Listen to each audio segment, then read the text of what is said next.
What is up? Welcome to the movie discussion pocket dimension where time does not exist. The only thing that matters is film. I'm Cole, and that's Jay.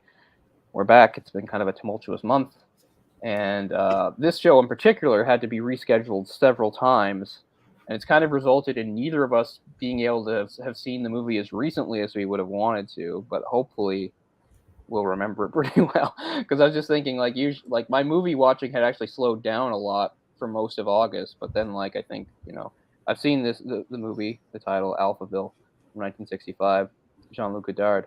I'd actually managed to see it twice within the span of a week, a little over a week ago. But then since then, I've probably watched like 6 or 7 movies, including like a couple new ones. I was at the theater just today, so hopefully I can summon up what I need to analyze the movie properly. So this is our second French New Wave film. It's also by the same director, because the first one we did was Breathless by Jean-Luc Godard, and this is also Jean-Luc Godard. So that wasn't really on purpose or anything, because I thought, if we were going to do another French New Wave, probably pick one of the other directors, but that's not how it worked out. And Alphaville stands out a little bit because of its genre being something of a sci-fi movie. I don't know if you would really call it. It's almost like speculative fiction or just some sort of like dystopia future, I guess. Trying to think if there's another way of putting it. Like, I always like tracing things back. So we've endlessly talked about things like, of course, Blade Runner, really setting the standard for the genre that be known as cyberpunk. But cyberpunk itself has its own predecessors, and this is probably this is kind of like a proto cyberpunk thing, I would have to say, this kind of movie, because it does what a cyberpunk film does, which is blending sci-fi and sort of the classic film noir, and this does the same thing. It's probably not quite cyberpunk, but it's, again, some sort of proto cyberpunk, I suppose. But I mean, I'm never one of those people that thinks first equals best, but I do like tracing things back. So I do think it's fair to say you can't have a movie like Blade Runner without a movie like Alphaville coming first. So I think it's an important movie from that standpoint. And speaking of the other directors in the French New Wave, Godard is the last one standing. He's still alive. The others have all died. Actually, most of them. Now, there's offshoots of it, but usually when you're talking about the major figures that kicked off the movement at the end of the 50s, you have Jean-Luc Godard. We also have Francois Truffaut, who we've also covered on here in our Masters of Film series. We did Day for Night, but that's technically not a French New Wave film, because that was in the 70s, a few years after that sort of ended. But he was still one of the main directors of that. Then you have a couple other, they're probably the big two, but then you've also got Eric Romer, Jacques Rivette, and Claude Chabrol. They're all sort of the major ones, and most of them live pretty long lives. The last one died in 2016, and I think 2 of them died around 2010 or so. The outlier there is Truffaut himself, who died quite young, way back in 1984. He only would have been about 52. But so most of them did live to fairly advanced ages. And in the case of Godard, who is still alive, he is now, I think, 91? Something like that. Let me just double check that for the sake of it. Yes, he's 91. So he's still going.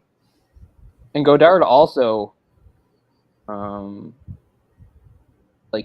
was active for a really long time too, I think. Checking on that filmography. Yeah, I mean, he's done films right up to 2018, for God's sakes. So even in his 80s, he's worked on films. I mean, he'll always be known for this gasp of early work. Gasp, I guess, comes to mind because the word Breathless. Breathless came out in 1960. This came out in 1965, and it was already his 7th movie in that span. So he was very productive. I know we'll probably retread some of the things we said about Breathless, because it's true again in this movie. You can kind of see that there maybe is kind of a rushed quality to the movie. It has, again, some of the hallmarks of some of that guerrilla-style filmmaking that was part of the French New Wave, where it was like there wasn't usually an actual script, or if there was a script, it was very bare bones, and then there was a lot of improv. But I guess the most notable thing about how this movie was shot is that while it's ostensibly a science fiction movie, you would say, I guess, at its core, there are no special effects and there are no props and there are no sets. Everything is real world. It's all shot around Paris, using in what were considered the most modern buildings at the time. And I think that was one of the inspirations for the movie. I think was because Paris by the mid 60s had really transformed in a lot of places. It had gone from a very old world sort of classical city, and it's not like they knocked down all the nice architecture. You go to Paris now, you can still find a lot of cool old stuff. But I just mean there was a really big transformation in urban centers, maybe trying to catch up with places like Tokyo or New York. So suddenly by the mid 60s, at the time of this movie, you had a lot of very modern buildings, a lot of glass and steel and chrome and sharp angles. And that's what this movie is. It's showing off all those locations. So everything here is a real location in Paris from the time. But to even people living in other parts of France, it would have seemed pretty futuristic anyway, because, those sorts of buildings didn't exist really anywhere else. So I guess you call it dystopian science fiction, a blend of dystopian science fiction and film noir, which again I think is sort of a direct precursor to the genre to be cyberpunk. So this is a movie that, because of that, always had a reputation. So I always knew about it, but this was my first time actually watching it. I think I'd forgotten about Eddie Constantine's character, Lemmy Caution, which is, it's kind of weird when you look at it, because Lemmy Caution is a character that was originally in a bunch of like pulp novels created by a British author, and then a lot of those novels got adapted into films. And it's kind of weird that they just took that character and stuck him in this, because it doesn't fit with any of the other films, which are all just sort of contemporary 20th century. So it's kind of weird in retrospect to think that they just kind of lifted that character, and he's the same character with the same traits and everything, the same actor playing him, but in sort of a completely different kind of setting.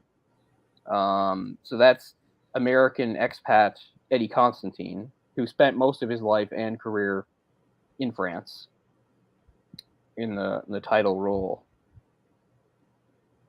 And it's interesting because we did talk again about the influence of American movies on the French New Wave, and it's directly referenced in something like Breathless, where you have the main guy there sort of expressing his admiration for like Humphrey Bogart and trying to like imitate him. And then you have Eddie Constantine, who seems kind of like I don't want to insult him and be like dollar store Bogart, but he's kind of like another sort of Bogart type of character. He played him in a lot of movies. So yeah, almost most of his movies were French. He did pop up in the odd American thing every once in a while. Trying to think if there's like an American movie that he might be known for, but not really. Nothing big. But yeah, I just think it's interesting. They took an established character that he'd played multiple times in multiple films and dropped him into the middle of a film that is really different from all those. I mean, still has all the film noir stuff and he gets to do all the stuff, but it's just such a different environment, which is the city of Alphaville, a city in an unspecified future, which is supposedly, I guess, the technological center of the world. You only get little hints at the state the world is in. Obviously, it owes a lot to the George Orwell novel 1984. It's very similar to that. I think the way it talks about geo-global politics, how things are obviously different, the countries and things are different. As far as Alphaville is concerned, it seems to think of itself as the center of the world or the center of the galaxy. You'll hear the word galaxy a few times in this movie, and they'll talk about other galaxies. They don't literally mean galaxies, they just mean outside Alphaville. That's all that means. Right. So sometimes they'll just refer to anything out there as that or the outer countries. So it's like there's Alphaville and then there's everything else. And the whole thing is that our agent I already forget his name, Caution, is an agent coming in from the outer countries to infiltrate, and he's on a sort of vague mission to, I don't know, bring the whole thing down, which, spoilers, he winds up doing kind of easily. There's one thing about the movie, it's like, by the time he's done, spoilers, people, by the time he's done, it's kind of understood that, like, the whole city is going to, like, collapse.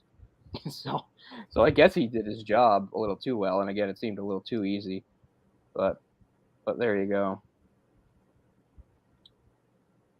But I'm trying to think of a good starting point. I'm not sure. But general impressions of the movie. Yeah, I really enjoyed it. Yeah. I was aware of this movie, but I didn't, never seen it before. But when you watch it, you can totally see all the stuff that was influenced by it. Yeah, like It's just Brazil, really maybe. interesting. Sure. Yeah. I mean, it's almost like it's before its time, but it's not as old as I think it feels like. I think it feels like it maybe from the 50s to me. Yeah. But, it's It's just interesting. 65, so yeah. Yeah. It's interesting because it has an old feel, but in some ways it's outlasted a lot of those contemporary sci-fis from the 60s. Like, I mean, I don't want this to be misunderstood because, like, Kubrick did 2001: A Space Odyssey a couple years after this, and obviously that's a huge, amazing classic, and I love the movie. But watching it through a modern lens, you see how it, in many ways, got the future wrong. And I don't just mean because it was in 2001. I just mean some of the things, and that's what happens all the time when you're doing science fiction, speculative fiction. You can't completely, and it looks kind of more like a picturesque relic kind of long abandoned aspirations, like things that like our society doesn't concentrate on anymore, things like that. Whereas it seems like Alphaville, we're kind of getting in some ways closer to that. And I don't want to be one of those people that's like, oh, soon it's going to be like 1984 and the thought police will be everywhere. I'm just saying the movie does make a lot of points about things like about surveillance, which has obviously become a big thing, especially in the 21st century. And again, this is right out of 1984, but it's true because they talk about the Bible early in the movie, and it's like, oh yeah, he's staying at a hotel. All hotels have Bibles. Then you find out later on, Bible doesn't mean Bible; it means dictionary. All the Bibles in the rooms are dictionaries, and the thing about the dictionary is, and it is true because again, don't misunderstand what I'm saying here, because yes, our dictionaries do change and are updated. Language is fluid, but the idea is that in this world, they're constantly deleting words from the dictionary because the society, which is run by a supercomputer called Alpha 60, it's constantly as it tightens its control over society, it keeps coming up with new restrictions, and part of it is just words. So every day, words are just deleted from the dictionary, and you're not allowed to use them anymore. And it's kind of what you expect. It mostly goes on words that have to do with emotions and abstract concepts, because the whole point of this society is it's built on logic and science, right? That's really what's going on here is logic and science. When it opens with him driving his car, a Ford Galaxy, in a real car, into Alphaville. Like the first thing he sees is this sign that has says Alphaville, and it says silence. I like it. Not science, silence. Silence, logic, safety, prudence. So that's kind of interesting. I like the silence because it's kind of clear. It's like, do as you're told type thing. So very oppressive. And again, it's the type of movie you have to take into account what was around then, because all sorts of stuff that's in this movie we've seen it a million times in the decades since, but you have to go back and view it in 1965, that a lot of this stuff was pretty new. Not saying it was unheard of or anything, as we said, it borrows heavily from 1984, but still. So in that way, I think it's actually aged really well. And I think another thing that helps it age really well is the thing about not having artificial sets or props or anything, because that's another sort of hallmark of any sci-fi movie is you've got props for various technological things, and as time goes by in real life, sometimes those things start to look dated and silly, particularly a lot of stuff from the 50s and 60s looks downright ridiculous. I mean, Star Trek is great and everything, but you look at Star Trek, the original show, and a lot of it seems sort of hokey, and it's the same thing as even Star Wars later on, things that the people writing these movies, they're not necessarily part of the technological world. They're just writers or anything. So it's not coming down too hard on them. But it's interesting to think, you watch something like Star Wars, it's a world not necessarily set in the future. In fact, it's supposed to be set in the past. But anyway, it's a very technologically advanced world to the point where, interstellar travel is quite easy, to the point where you can just do it in a single seat plane type of thing. And yet, they don't have screens nearly as good as we have. Yeah. or anything. You think of like the holographic projection or whatever they have when they're planning their attack on the Death Star.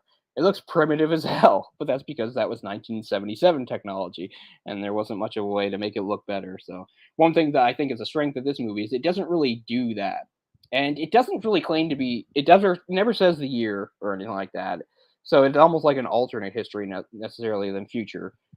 Although I don't know, I think if I had to guess, it might be saying it's like the 70s or 80s or something like that. At one point, somebody mentions, I think it might even be our main character, like that he was in Guadalcanal, which was a battle in World War II, which is actually what we've covered that because that's the main battle in what's it called, the Thin Red Line. So that actually gets mentioned. So anybody who's old enough to have been there, or young enough or whatever like that. So the movie doesn't necessarily say it's like in the far future. It doesn't actually make a point of saying where it is, but there are some 20th century references in there, which I think are maybe to give you an idea that this is still maybe in the 20th century. It's just a very different 20th century, or a 20th century where like maybe computers evolved faster or something like that, to the point that this supercomputer is able to basically become the ruler of a major city.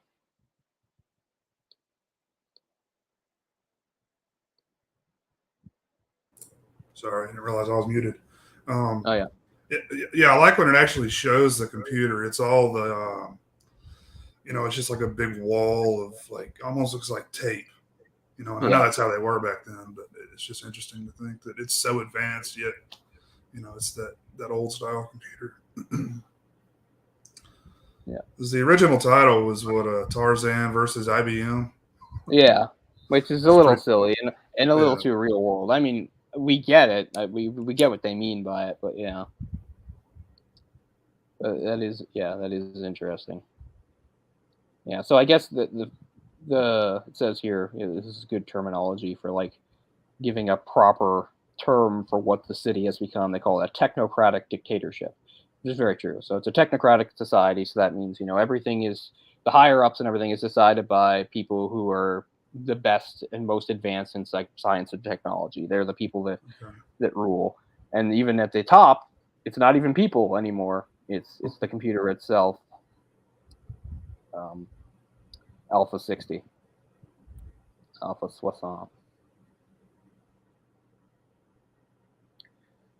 So it starts with him, driving into the city, and the camera is actually kept very tight, which is interesting. Like, it's not like, and maybe again that's because they're trying to, like, since they're not dressing anything up and they are really using Paris, they're just trying to keep it like so you don't see older style buildings or anything like that. So everything's kept pretty tight on him wherever he goes, so that everything looks very modern, or at least for contemporary audiences, very modern and advanced.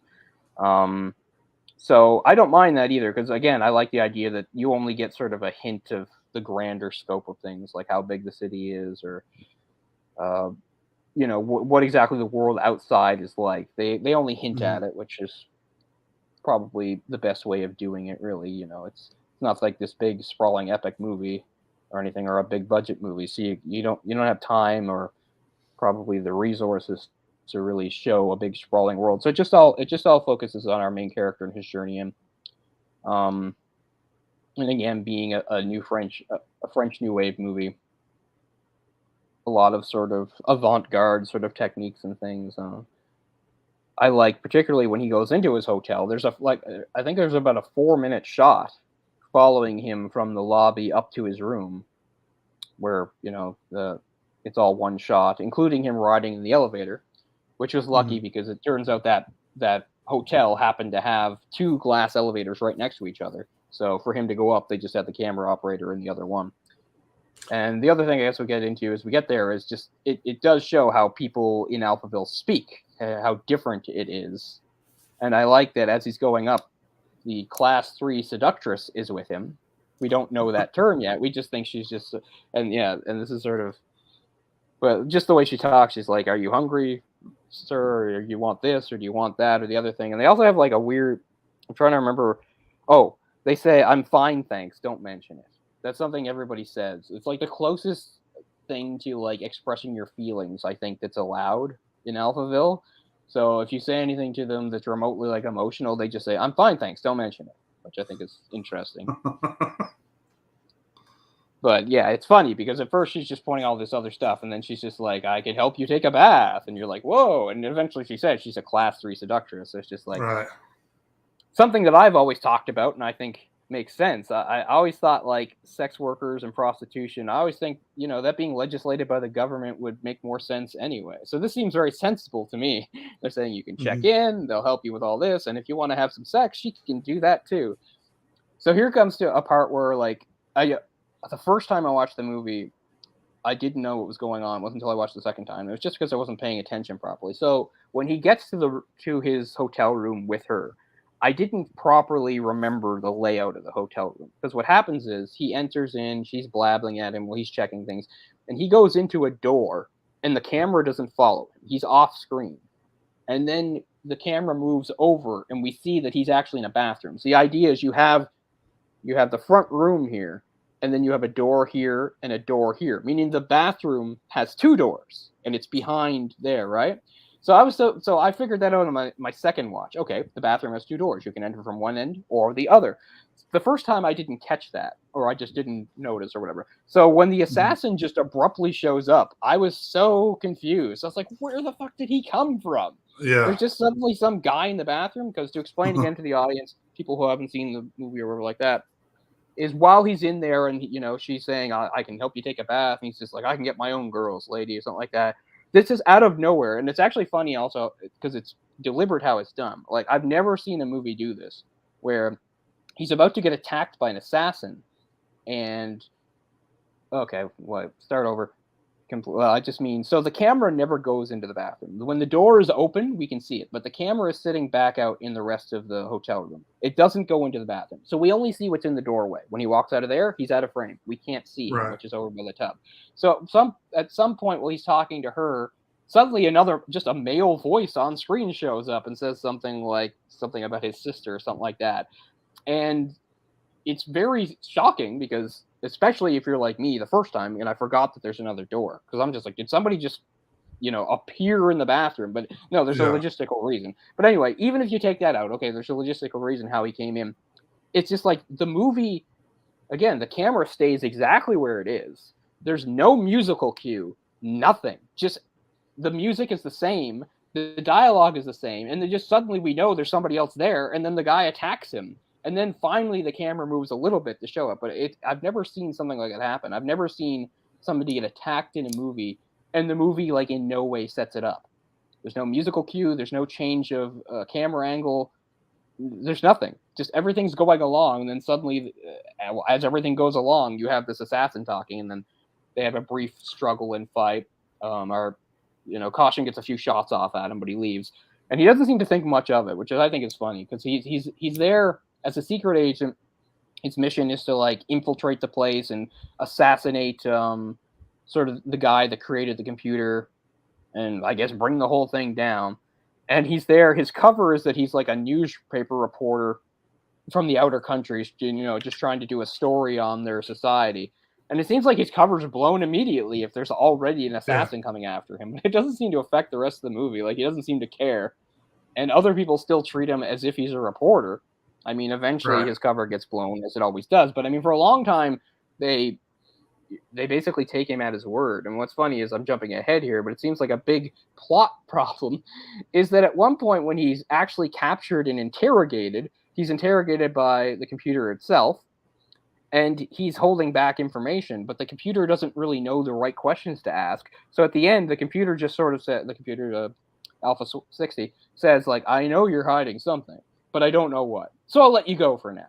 I'm thinking, that seems very illogical, computer, super logical computer. Why would you let him go? Just because you don't know exactly who he is or what he's doing, you know that he's lying and that he's obviously some sort of threat, but he's just like, I'll let you go. I always thought that was kind of a weird narrative choice that, I don't know. I guess it doesn't ruin it for me or anything like that. It just seems to go against this idea of this Alpha 60 being so smart and logical that it's just like, well, I'll let you go. But Yeah, the scene you were talking about with the two doors, yeah, that confused me as well. Um, because I've only seen it the one time last week, and yeah, I didn't really, put a whole lot of thought into it. But yeah, I realized the guy just kind of appeared there. yeah, But and that's when he just crashes through all the doors, right? The glass doors. yeah, yeah. That was a pretty interesting scene. I thought it was just like, I mean, it was like 10 of them he crashed through. It seemed like. Yeah, they reveal that it's a really big room. Like he's in some sort of Yeah. suite, I guess. Mm-hmm. Lots of different rooms, I think, too. But yeah, no, the first time I watched it, I was so confused by the guy spontaneously appearing that I thought maybe they would reveal that, there was maybe some hidden door. And then I watched the movie the second time, like, duh, he just came in through the door on the other end. But yeah, the first time I didn't notice that. I was a little confused, but let the movie go. And as far as the narrative goes, and again, just like a lot of these French New Wave movies, I don't know how much of a script there was. A lot of this stuff was done on the fly, a lot of improvisation. Right. The most confusing part of the movie to me really is when he goes to meet Dixon. Because because the movie never tells you who Dixon is or why he's meeting him or what information he expects to get out of him. And then Dixon has a heart attack while having sex and dies. And that's the end of Dixon. It's such a weird sort of diversion that doesn't seem to move the plot forward, because it's like, it makes sense. You're a secret agent, but you're told, find this guy, he can give you information. He doesn't give him anything. Dixon doesn't tell him anything of use. Like, he gets absolutely nothing from him, really. Like, they have they do talk, but they don't really talk about anything that's really that relevant. And then Dixon just dies, and nobody even really kills him. I think he just has like a heart attack. I think, because Yeah, Dixon's I with believe so. Dixon's with one of the seductresses, and he's just like he's anxious to get busy, and like it Right. gets him, and he actually has a heart attack, and that's kind of it, which is funny. I just thought it was weird that it's like, okay, you're gonna meet this guy and he'll give you some information. I mean, he might have told him something, but he didn't tell him anything really important that I can recall. It's almost like filler at that point, right? Yeah. It's like he kind of the character serves no purpose. But. Yeah, it's just like another scene to show another place and take up time, because we saw how nice the hotel he was staying at was, and this is kind of like the opposite. This is more like a motel, like one of those places where you go to meet prostitutes and things like that, because there is some dressing there. You see various characters, I guess, of ill repute. It has that sort of that criminal vibe to it, this place, and I don't know, but they just have this talk that doesn't really go anywhere, and then Dixon dies in the stupidest way possible. Do you think there's a first class seductress or seductress first class? Yeah, I mean, it seems logical. It's true though, because the only times we see seductresses, they're both third class. I'm just thinking, the first class, they're reserved for the upper echelon of society, I guess, right? Third class is probably still pretty good. They look pretty, they were attractive women, but yeah. Yeah, we go all the way down. They're 15th class. Very possible. Again, yeah, they're not. Again, the movie doesn't really good for the camera. Yeah, the movie doesn't do a ton of world building, but it does things like that where it hints at the bigger thing around, which I think is fine, because then you can make your own sort of decisions and things. And yeah, I also remember too about that place when he's talking to Dixon, them seeing the flashing signs that say E equals MC squared, E equals HF. The theories of special relativity and quantum mechanics. It's not at all subtle, but I mean, it does nail home the point. Again, this is a society built on science and logic, and that's what's most important here. Oh yeah, it's not very subtle, but I don't think it's intended to be either. Yeah, and again, there's things in here that are not really well defined, which I think is probably on purpose. Because at one point he goes to a place and it's called the Grand Omega Minus, which is the place where they brainwash people. And again, what's interesting is that even though he's saying he's a reporter, and they're saying, and somebody else, this is before even before Alpha 60 talks to him. It might be the doctor himself, right? What's that guy's name? I gotta check. Nosferatu or yeah, no. that was it. That's him. That was his original name. But Okay. here he's called von Braun, right? Which is obviously a nod to the German rocket scientist von Braun. He did the V2 rockets. But yeah, when talking to him, like he very calmly tells him, yeah, here's the place, the Grand Omega Minus. This is where we brainwash people and then send them out into the world to cause chaos. He just tells them this, like, I don't mind telling you that. Because maybe he thinks he'll never escape the place. I don't know. Right. I mean, that is sort of common in a lot of movies where a villain just calmly explains things to the hero because he figures you'll be dead anyway. It doesn't matter. So I don't know. But what's funny is another like unnecessary plot thread really is that he meets, the woman he winds up with who helps him the most is von Braun's daughter, but she doesn't really have any connection to von Braun. He even asks her later when they're driving the car. He says, like, so he's your father, what do you know? And she's like, I don't know anything. I've never met him.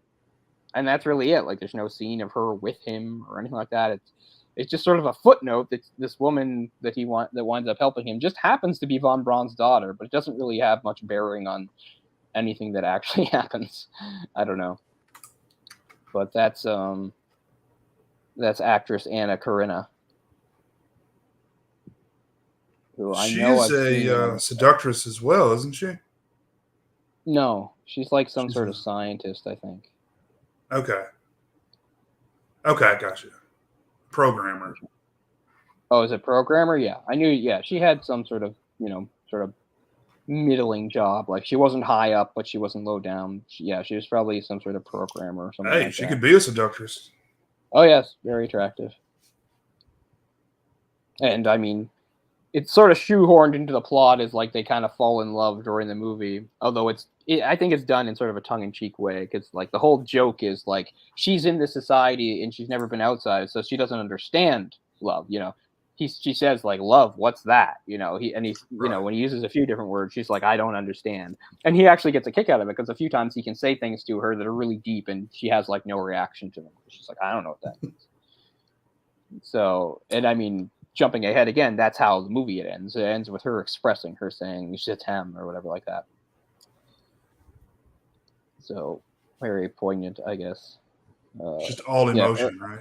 No, not je t'aime. Sorry, still very formal. The more formal is "je vous aime." Yeah. Not je t'aime, but anyway. What does that translate? Well, both are "I love you." It's just like when you're saying "you" in French, it's "tu," right? But the more formal is "vous." So usually, if you're with somebody you love, you would probably say "je t'aime," but she says "je vous aime" because it's more formal. I mean, it still works. Gotcha. And plus, again, it's supposedly the first time she's saying the words and understanding it, I guess, is kind of what they're driving home there. It's like the first time.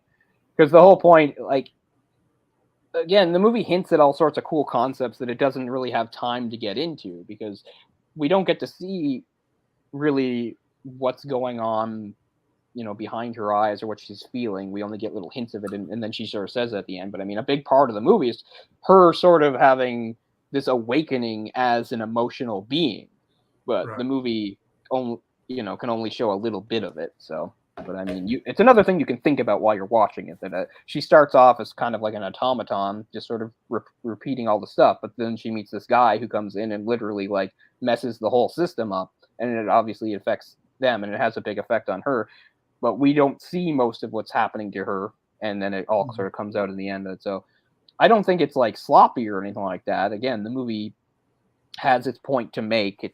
And he's still the main character, but it is interesting to consider all sort of the weird feelings and thoughts she's having that we're not really privy to, that must be going on for her during the movie, because she starts off as like, she's not a robot or anything, but the people in this society are they're really brainwashed, right? They're really brainwashed by all the rules and the computer and everything, and they don't question any of it. And every once in a while, somebody does, and they get executed in the funniest way possible. I mean, that execution stuff is pretty hilarious. Remember that? Mm-hmm. Yeah.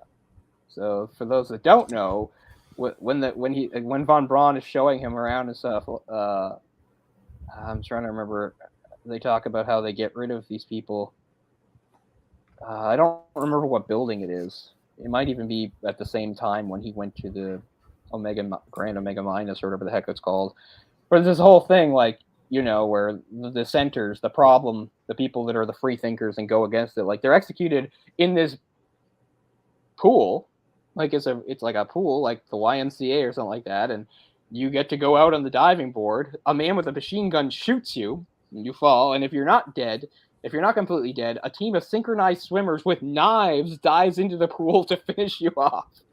I mean, it's very chilling, but it's also pretty funny. I mean, how could it not be funny? I also really like the fact that even though they're executing these people for their thoughts and their thought crime and stuff like that, they actually allow them final words. Because everybody that goes up has like some like last like thing to say. They're like, okay, you've said your piece, and now we murder you. Oh, also, people in general just come by to watch, and every time it happens, it's followed by a smattering of polite applause.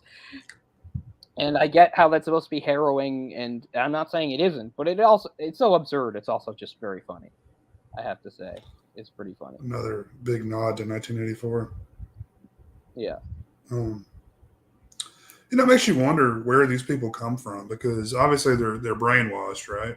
To think that they all were born there and everything else. Like, how did they get there? I guess it's another one of those Yeah, well, we don't know how long. Again, we don't know how long the city has been like this. It's obviously been a little bit of a while. You get the whole feeling that the whole reason he sent is because the other powers are very nervous about Alphaville's power and what it could do. It's more scientifically advanced than the other nations. So you get the feeling that people think that if we went to war with Alphaville, no way we'd win because they're scientifically superior and technologically superior. So I get the feeling that it's been around for a while. I mean, you can take by also the age of von Braun himself. Von Braun's not ancient, but he is an older man, so you get the feeling, it's not longer than his lifetime. He's the one that invented the computer. So, at some point in his life, he invented the computer, and then over time, I guess the computer, much like Skynet, gained sentience. Right. But instead of doing the thing Skynet did, which is just like kill all the humans, this one had this idea that it would help the humans by ruling them itself and coming up with all these rules and things. So yeah, so it's kind of a precursor to Skynet, the Alpha 60, and we might as well get into it. So the voice there of Alpha 60, if people were wondering how the hell that guy does that, it's because it was an actor that actually had lost his larynx and spoke through a voice box. So you're wondering, is this guy like destroying his voice, getting down that low and raspy? It's like, no, his vocal cords are already destroyed. So it's kind of fitting that somebody with sort of like a machine is doing the machine voice. I have to say, as interesting as that is, there are points where he talks too long, where it's like, okay, you've already made your point. Alpha 60 has this monologue issue where he'll talk for a while, and you're like, yeah, okay, I get it, and then he'll just keep talking. I think that's a little played out. It's not a huge criticism, but there are a few moments in the movie where I'm like, I get it, and he just sort of keeps talking, where he does his little lectures about society and technology and blah blah blah. Like, none of them are bad. They're just probably a bit too long, but it's not a huge criticism. Où êtes-vous né? À Nueva York. Quel âge avez-vous? Yeah, it helps to let the people have it. And if you catch that, they said Nueva, New York. So that's another little tiny hint of the world, because they're saying New York's name is now a Spanish name, Nueva. Yeah. Which I think is interesting, because again, they're just trying to do some world building to show that the outside world has changed a bit too. At some point, New York became Nueva York, which I thought was kind of cool. Yeah, I like the ambiguity of a lot of this stuff. I think it really adds to it, to where you can, kind of come up with your own conclusion to how it started, exactly what's going on. Mm-hmm. Not everything needs to be, nailed down. Like, I feel like that's a big problem with a lot of modern stuff, is they over-explain things. Yeah, the simplicity of the movie is, again, one of its big strengths. Not just from the way it's shot, obviously. It has that minimalistic feel that a lot of the French New Wave stuff has. and the dressing that we talked about, like just using actual real world locations, not having any props or special effects. I mean, but also just narratively keeping things rather simple too, and only hinting at the bigger world and things like that, because then it's just something you can think of on your own and not necessarily have it clearly defined or mapped out for you. It's just something that you can consider and speculate about, I suppose. Mm-hmm. So yeah, little touches like that help. It's a small thing, but it's another little touch that shows that the world has changed, not just Alphaville, but the world around it has changed. But we should also point out that Alpha 60 is very omnipresent. Like, although he does come into like the main building or whatever of the government where Alpha 60 actually is, Alpha 60 is everywhere. Like, no matter what building you're in, Alpha 60 sees you and can talk to you. Like, there's even a part where Alpha 60's voice is used when he's, like, ordering room service or something like that. So at first he's not really troubled to talk to Alpha 60, but then later it becomes much more sinister as Alpha 60 sees him as, this enemy to be eliminated or whatever like that.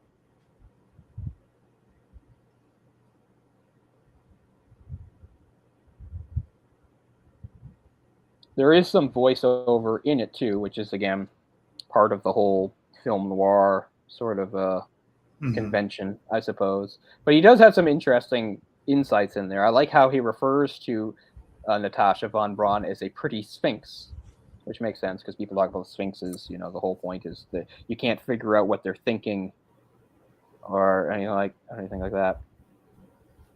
Mm-hmm.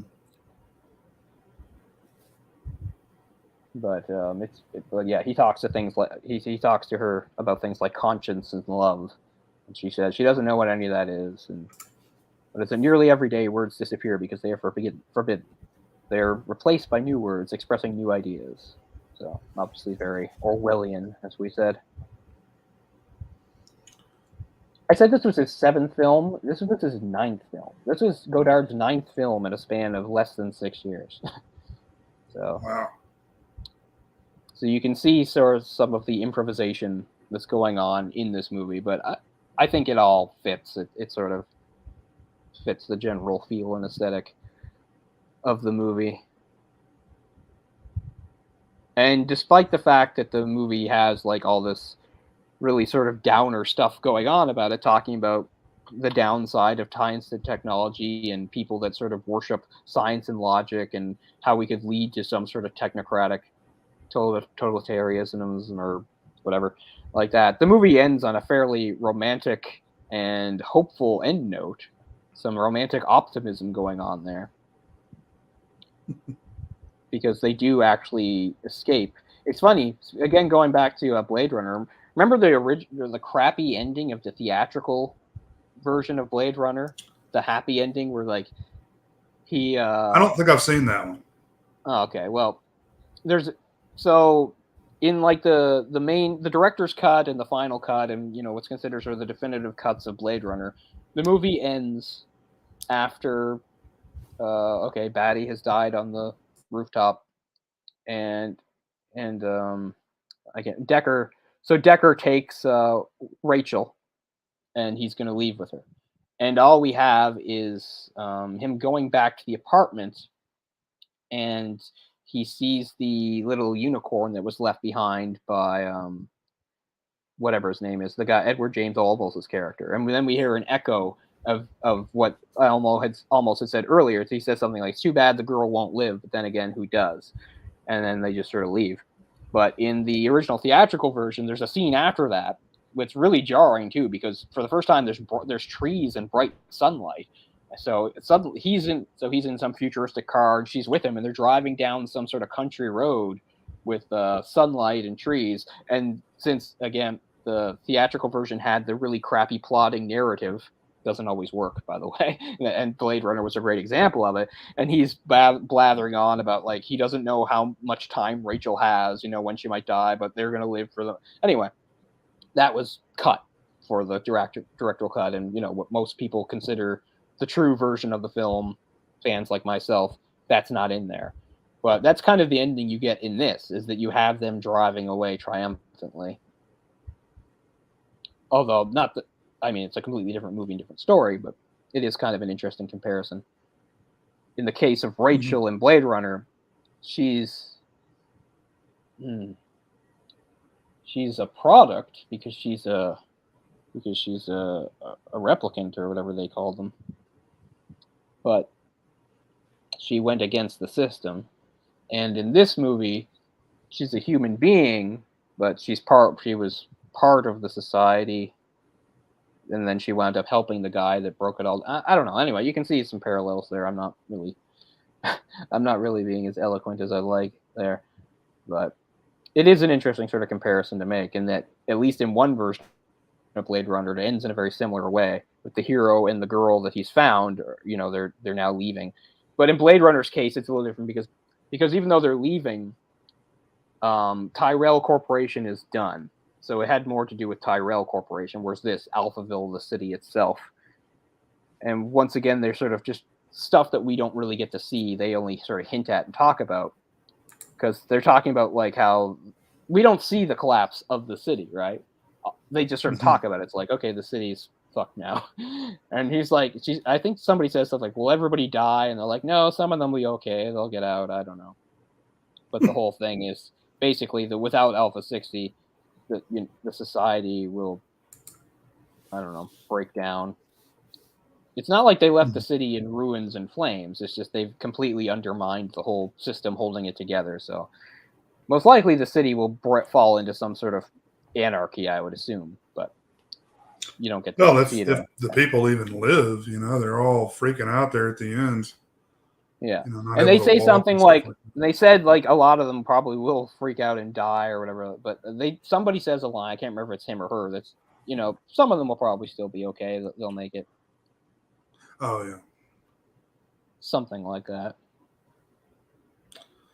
This doesn't it say that she had some problems, but she was eventually like pretty much okay? She what? Didn't it say that she like had some problems afterward, but was eventually okay? Like she recovered. Oh yeah, she had problems sort of like adjusting, right? Right. Because she was still going through the change or whatever you want to call it, like. But yeah, something like that. This really shows you how embedded that thing is. Like, it's more than just a computer. It's like I don't even know what you would call it. Like it's not only, it's omnipresent, but it's also in your brain.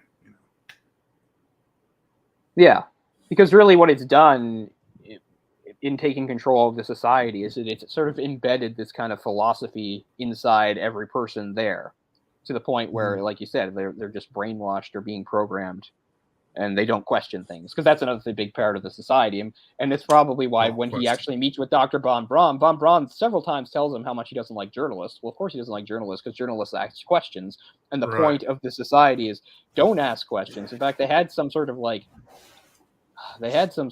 word for it too. I can't remember now. Because it was like, don't ask questions, just say everything's okay or something. Something like that. Oh, people should not ask why. They should just say because. So So if you ever have a question for something, the answer is just because. Don't question it any further. Don't look for an explanation. The answer is because. Very simple, but effective. And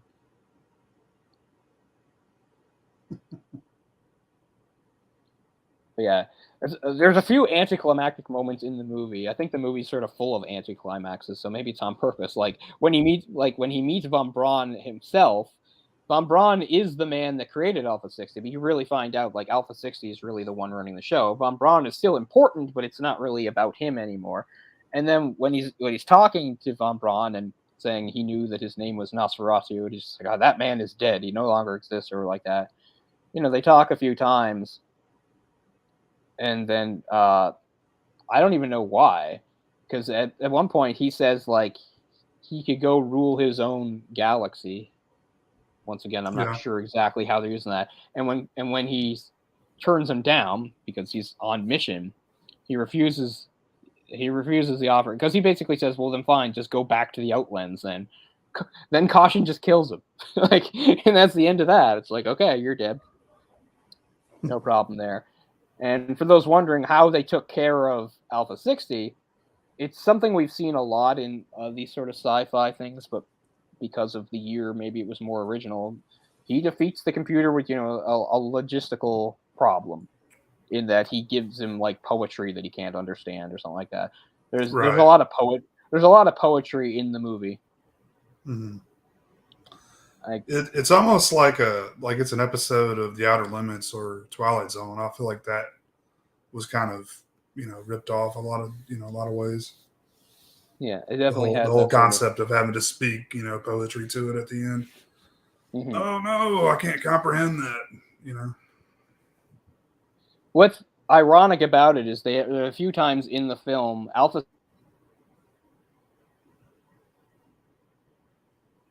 60. There's a poem called A New Refutation of Time, which was a poem by an Argentinian writer. Not really sure exactly what it's about. Taking a look here. I tried to read it. It doesn't make any sense to me. Mm-hmm. It's just like a bunch of words put together.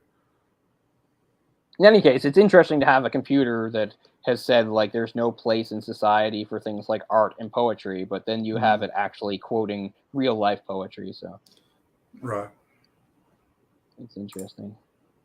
Film's opening line, along with others, just an extract from Borges's essay "Forms of a Legend." The concept of the individual self has been lost to the collectivized citizens of Alphaville. This is the key to Caution's riddle.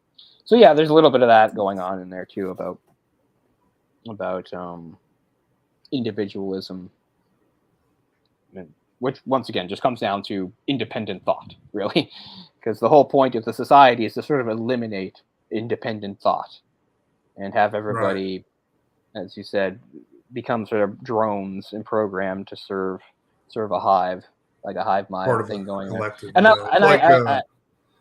it's like the Borg from Star Trek.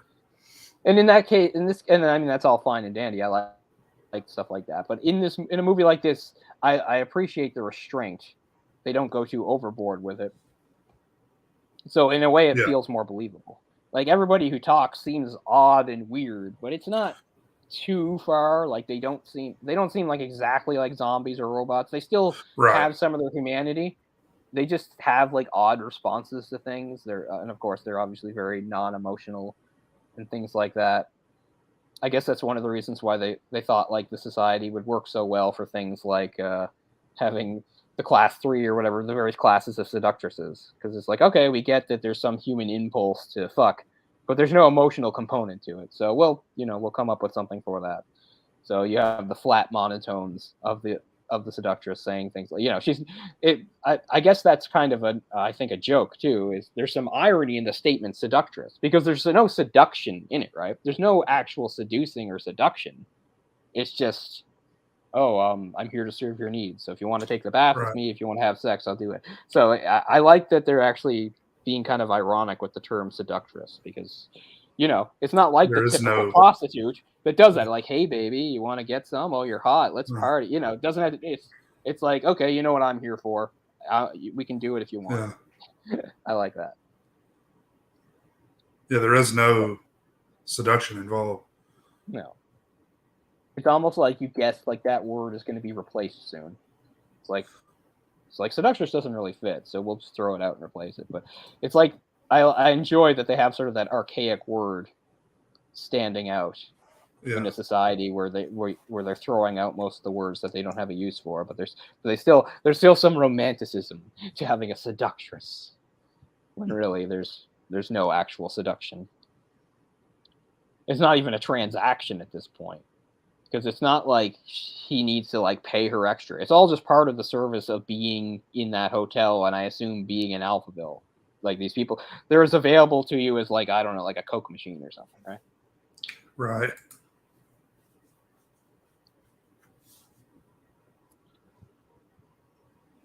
Oh, the Republic.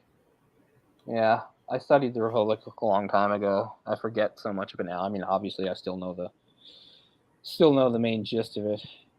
I know in I can't remember what, but one of our episodes, I remember I brought up the Allegory of the Cave, which is in the Republic. about the people seeing the shadows on the wall, and not believing reality and all that shit. But I couldn't tell you what episode that was in.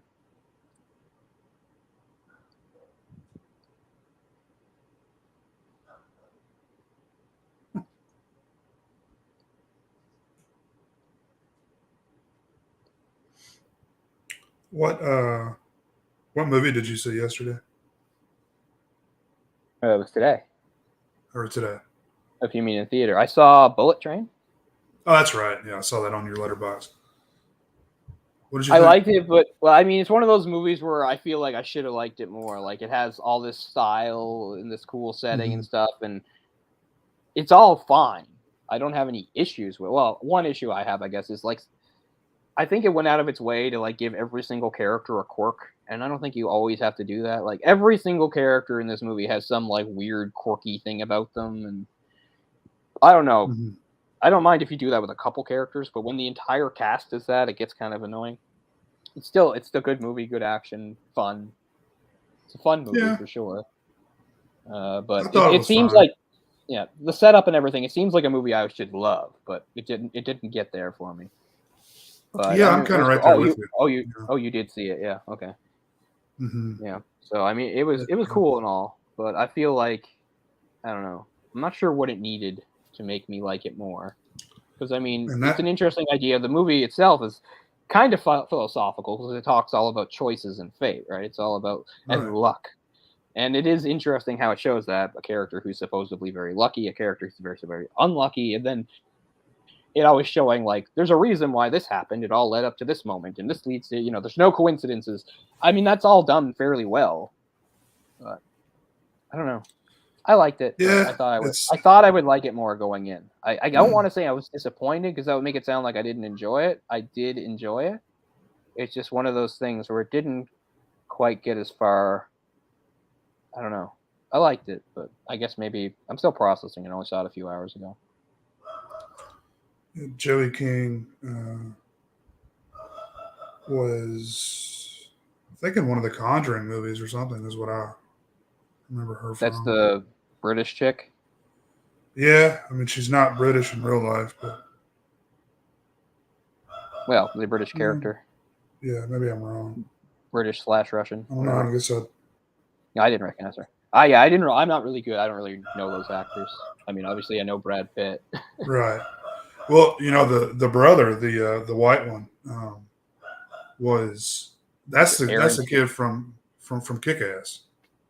Aaron Taylor Johnson or whatever his name is. Yeah. Oh, okay.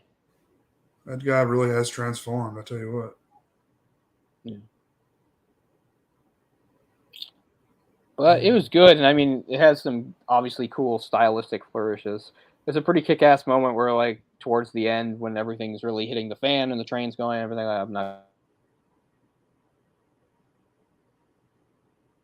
going to give stuff away, but I'll always think of that song because it's been used a couple times in movies to great effect. Like, it's in, when it was still a new song, it's in Footloose for the famous tractor duel scene, right?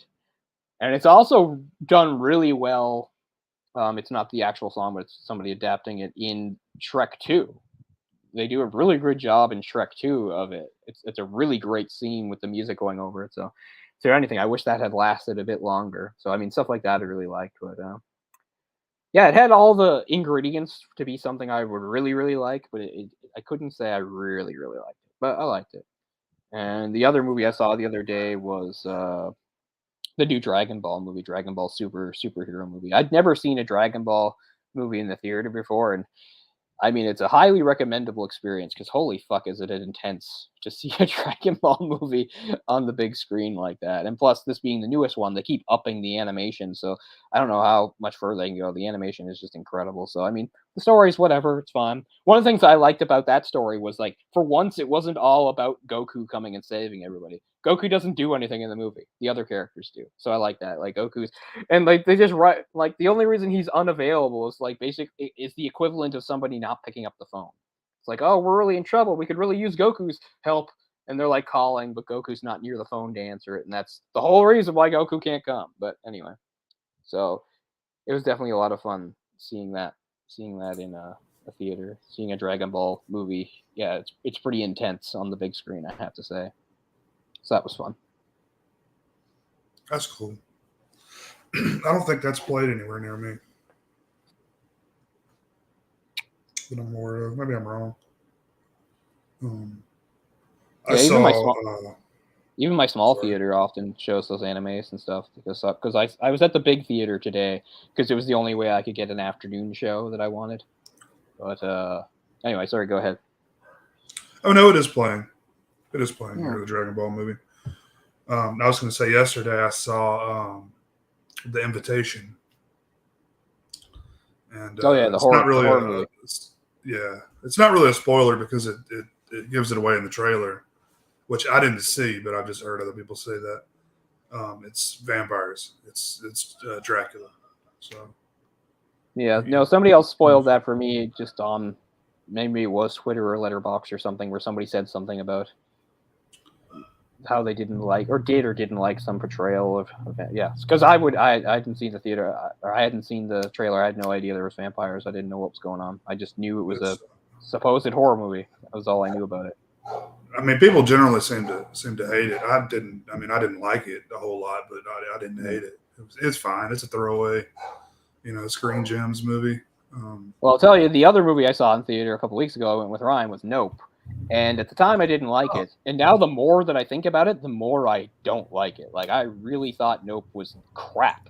And, I thought Get Out was fine, although not at all original. I couldn't believe it. All that hype about Get Out, and then I saw it, and I was like, it's Stepford-wise. But I liked, and despite the fact that Us has weird plot holes, I actually liked Us a lot. It's a fun movie. It's not... But, I mean, I got nothing out of Nope except aggravation. Well, say what you want about Us, but that is a pretty original movie, which is kind of rare these days. That's why I liked Us. That's what I liked about it. Like I said, I could overlook some of its flaws because I enjoyed the originality. And I mean, before people lose their minds, I think Jordan Peele is a good filmmaker. He has a good eye and everything like that. I just couldn't like anything about Nope, and I couldn't stand the plot, the story. And my main thing is that main character is one of the most boring, bland, slow characters I've ever seen in a movie about anything, not horror, anything. He spends 3/4 of the movie just sleepwalking through it, barely doing anything, barely reacting. And then suddenly he has this big character change where he becomes super proactive. He's like, no, we got to go back and we got to get this thing. I'm like, where the hell did that come from? The whole movie, you did everything you could to avoid everything and did not react. I couldn't. Like, you know how I talk about like watching like fucking Bruce Willis and something like The Sixth Sense, right? Like scream at him, like say something. Same thing in this movie. Like he doesn't react like a human being. He's in a coma. That guy. He's one of the worst characters I've just ever seen in a movie, especially for a main character. He's just. I mean, his sister does everything. He doesn't even have a pulse. His sister does everything while he just sort of mopes around and kind of grumbles about things and does nothing and does nothing and does nothing. Oh, I couldn't stand that. And the most interesting part of the movie had nothing to do with the plot. There's this whole backstory about this guy who I don't even know what he is. I don't know what he is. He has like he runs like a fake weird Western amusement park. But when he was a kid, he was on some 90s sitcom that got shut down because the chimp on set went crazy and like killed a bunch of people. Like it's kind of interesting. That's the movie I want to see. Every time they flash back to that stuff, it seemed pretty interesting and cool. Yeah. But in the end, it had nothing to do with anything. The only thing that you can say is like, I guess that guy's life really sucked because he lived through that really horrible experience as a kid, and then grew up and had like a weird warped, I don't know if it was denial or what, right? Because it shows in the flashback, as you might expect, how scared he was as a kid. But as an adult, he's like, yeah, it was crazy, man. And I don't mind reliving it and talking about it. It was just a crazy thing that happened. And by the way, the actress that survived and got her face ripped off, she still hangs out with me. I see her all the time. She's over there. like, what the fuck, man? Like the biggest trauma in your life, and you're talking about it like it was no big deal, and it was actually kind of a cool thing. And then in the end, he gets killed by sucked into the sky by a monster. Like, I don't know what that means, Jordan Peele. What does that have to do with anything? It had no point. So, yeah. Like, I was annoyed by it, and then, like, as the days went by and I thought more and more, I was like, I didn't just dislike that movie. I fucking hate it. So, yeah, I thought it was garbage start to finish. Couldn't stand anything. I thought the sitcom stuff was interesting, but it had no bearing or point at all. And yeah, and I hate that character. I couldn't stand that character. I wanted to scream at the screen for him to do something, say something, react, do something. And then suddenly out of nowhere he transforms. It's like, we gotta go after this thing. It's like, where the fuck did that come from? And I mean the humor was really odd, but I mean, not the worst thing. Like there's some tech guy that's friends with them, and I don't really get his deal or anything like that. I did not like the movie. I'll put it that way. I mean, I'm really surprised that so many people want to anoint Jordan Peele as like the new great horror director. They're like three amazing movies in a row. I'm like, what? I don't know. I don't want to be one of those people that just hates on everything and lives in the '80s or whatever and so acts like there's no good horror movies. But where are the good horror movies then? Because I can't find them. I watched X a few weeks ago. I didn't hate it, but I couldn't call it good. It was just some stuff. It was a big tease, is what that movie was. It's like, check out these sex scenes. Here's the hottest girl. Hey, out of nowhere, she says she wants to do a sex scene, but we won't show it. Oh, that was mean. That was really That's mean. Wednesday Addams, by the way. That's the new Wednesday Addams. Oh. Is that Jenna a show Ortega. or is that a show or a movie? Show, I believe. They're making a show Tim all Burton. about Wednesday Addams. Tim Burton. It's like modern day Wednesday Addams too. So fair enough. I mean, I'm not someone that ever cared about the Addams family one way or the other. So I thought it was good casting. I mean, she looks like a Wednesday Addams. You know. Yeah. Also in Scream 5. Anyway, getting back to it, I don't have like a big, huge problem with X. I just didn't think it was very good. So I'm just trying to think of like recent horror movies that are any good. I can't find them. Maybe I'm not digging hard enough. There's some out there. I mean, I haven't seen. I guess it's not horror, and I really wanted to see The Northman was in theaters, and I couldn't. I wound up missing it. But I mean, I like that. Is that Robert Eggers?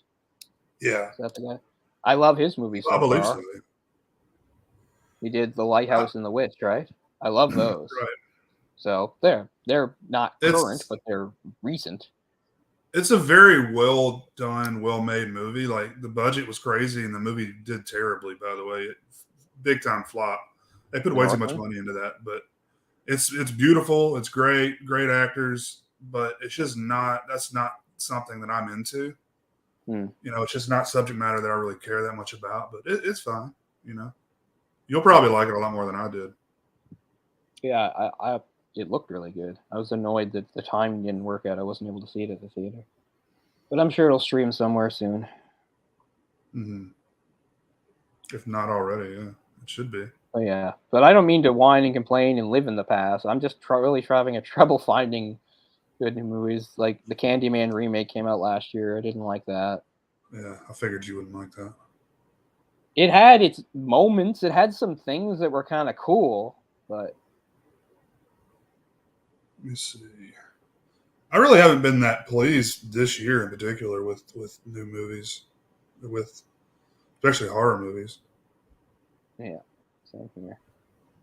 Have you seen The Sadness yet? No. That's Korean, maybe. It's Asian. Yeah, I knew it was Asian. It's pretty fucking cool, man.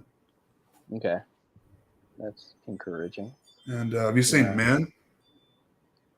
I've heard a lot about Men. I don't even know what it is. Not really a horror movie. Funny. Yeah, it's one of those movies where I don't want people to tell me because I can't figure out what it is because people have had some really bizarre reactions to it, and I don't know if some people are just making jokes about it. But some of the stuff I've read, I'm just like, what is this movie? I don't get it. So I want to see, man. I'm very interested because there's been some interesting reactions. It's definitely not a movie for everyone, but I think you'll really enjoy it.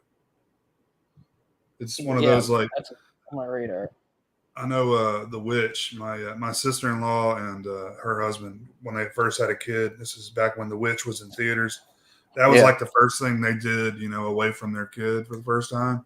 And they hated The Witch. They trashed it. And I'd seen it like 3 times in the theater at that point. I'm like, Your opinion sucks on everything. Don't ever recommend anything to me.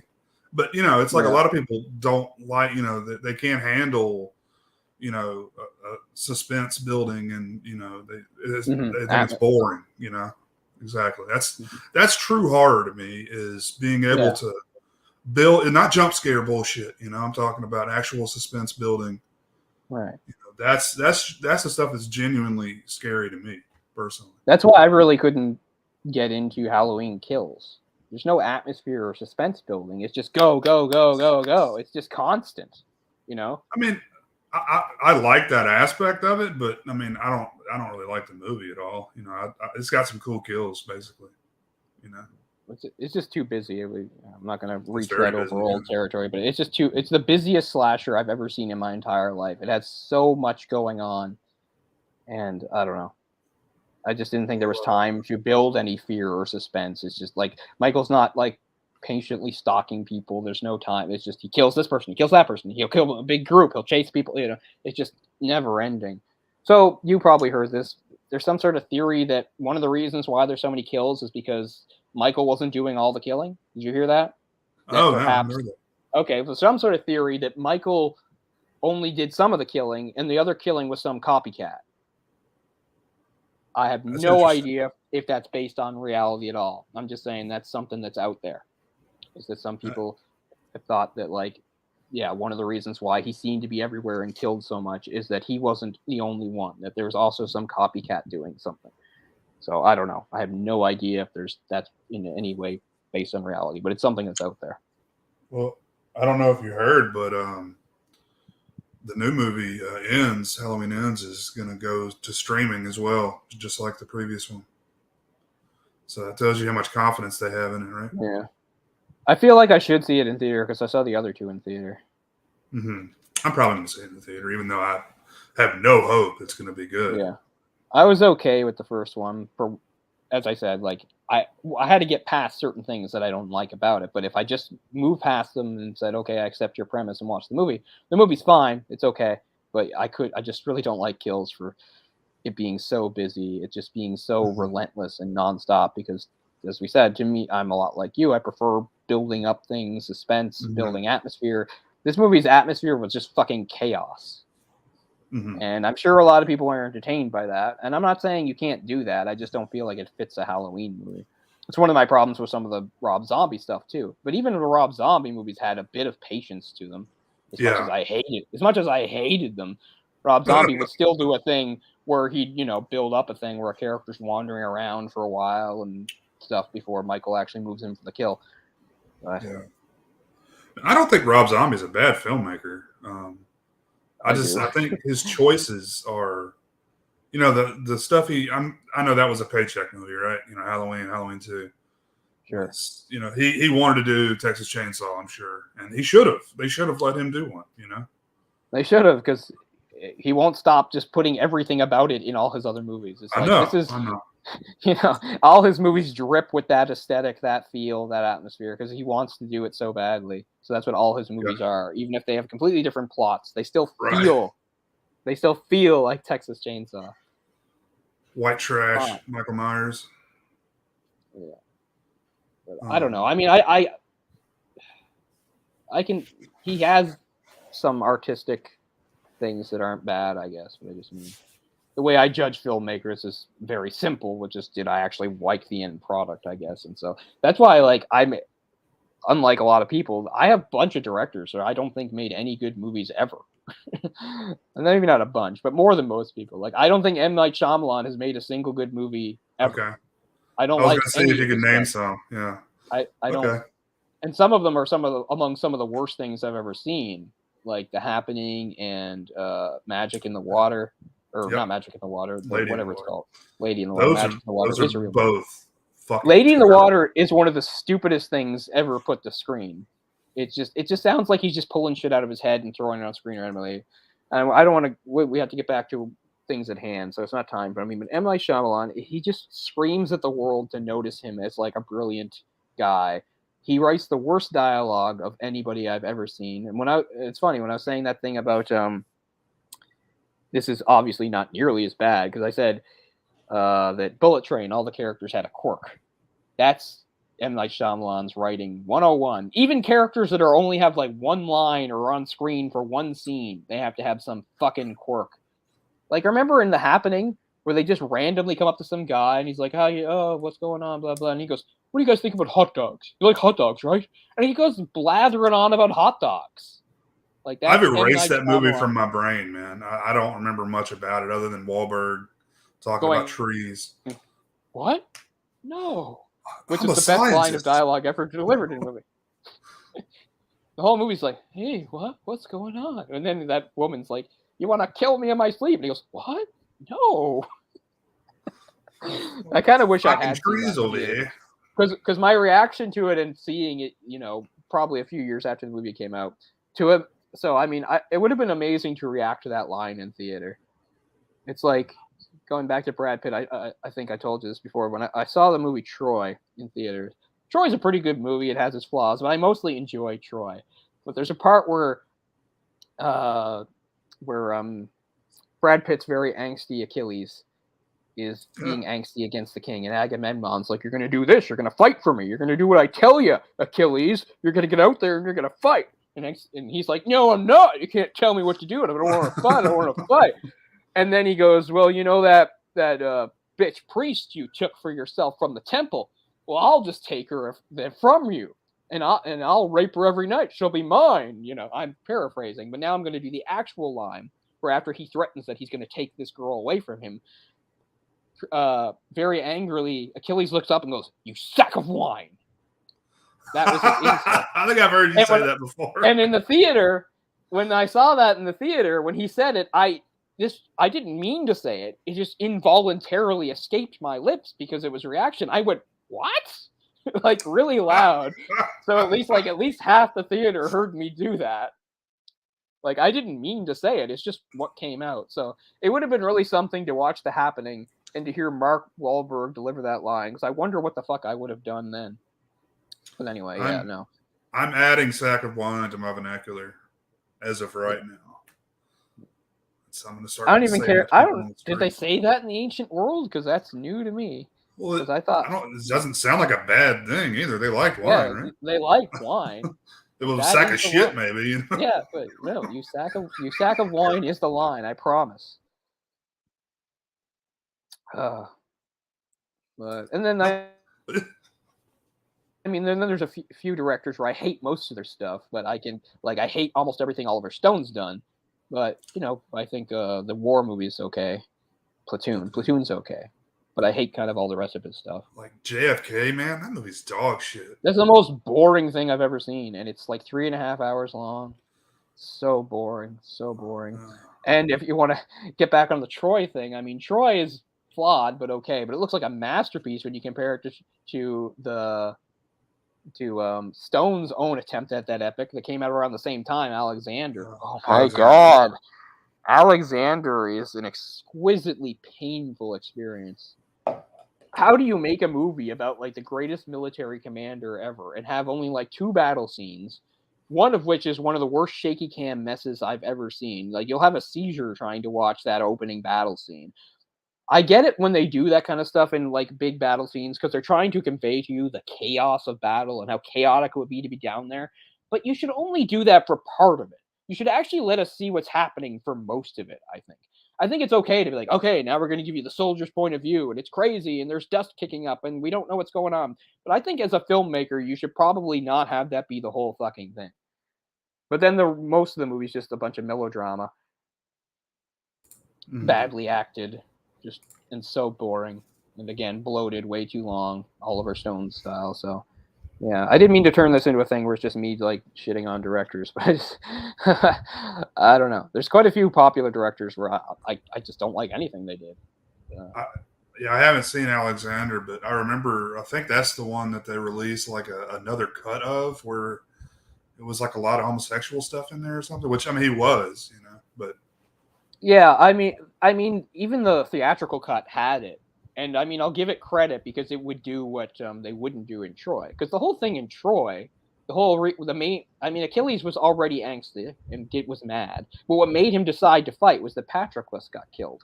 And in the Troy movie, they made Patroclus his cousin, but Patroclus was his boyfriend. Everybody knows that. That's why he was mad. In that society, it was just like, they basically just fucked women for like procreation, right? Or just had sex with women just primarily for, I mean, I don't know. It's hard to say. And Achilles is not a historical figure or anything like that, right? He is a mythical figure. But I just mean the way he's presented is like, he fucked men and women. But it seemed like the one he loved was Patroclus. Again, it's all fiction and stuff like that. But there's a popular novelization about it called Achilles out. That I actually own. It's pretty good, and it really focuses on the relationship. Obviously, some of it just made up, but it is drawing strong from the legends. And that was really the thing, though. That was why Achilles left his tent. That's why Achilles, after saying "I won't fight, fuck you," decided he would fight. He was mad because Hector killed his boyfriend, but they didn't have the guts to do that in the Troy movie. So it almost felt like, in reaction to that, Oliver Stone was like, "I'll really focus on the homosexual stuff." He's with Alexander, most likely bisexual. And it's fine. It doesn't detract from the movie. It's fine. They actually do point out that, his boyfriend was, I think, Hephaestus or whatever his name was. I think it's Hephaestus. It's hard. I get some of these Greek names mixed up. But anyway, so that's in there too. I also love that his mother was played by Angelina Jolie, who was like 3 or 4 years older than him. Because that's Colin Farrell, right? Yeah. The one thing I'll say about Alexander, it's funny though, is I haven't seen the movie in like 15 years. So I forget a lot of it. But I do remember that as bad as it was like the last good performance I ever saw by Val Kilmer. Val Kilmer's not in it much. He's Alexander's father. He's only really in it at the beginning, then he leaves him behind. But that's actually a pretty good performance. And I mean, I don't like much that Val Kilmer has done, period. And that's 2004, 2005, and I don't know what the hell he's done since. But he's actually pretty good as Alexander's father, Philip II. Again, my memory is a little mixed up. I want to say it was Philip II. But anyway. Have you seen the documentary Val? No.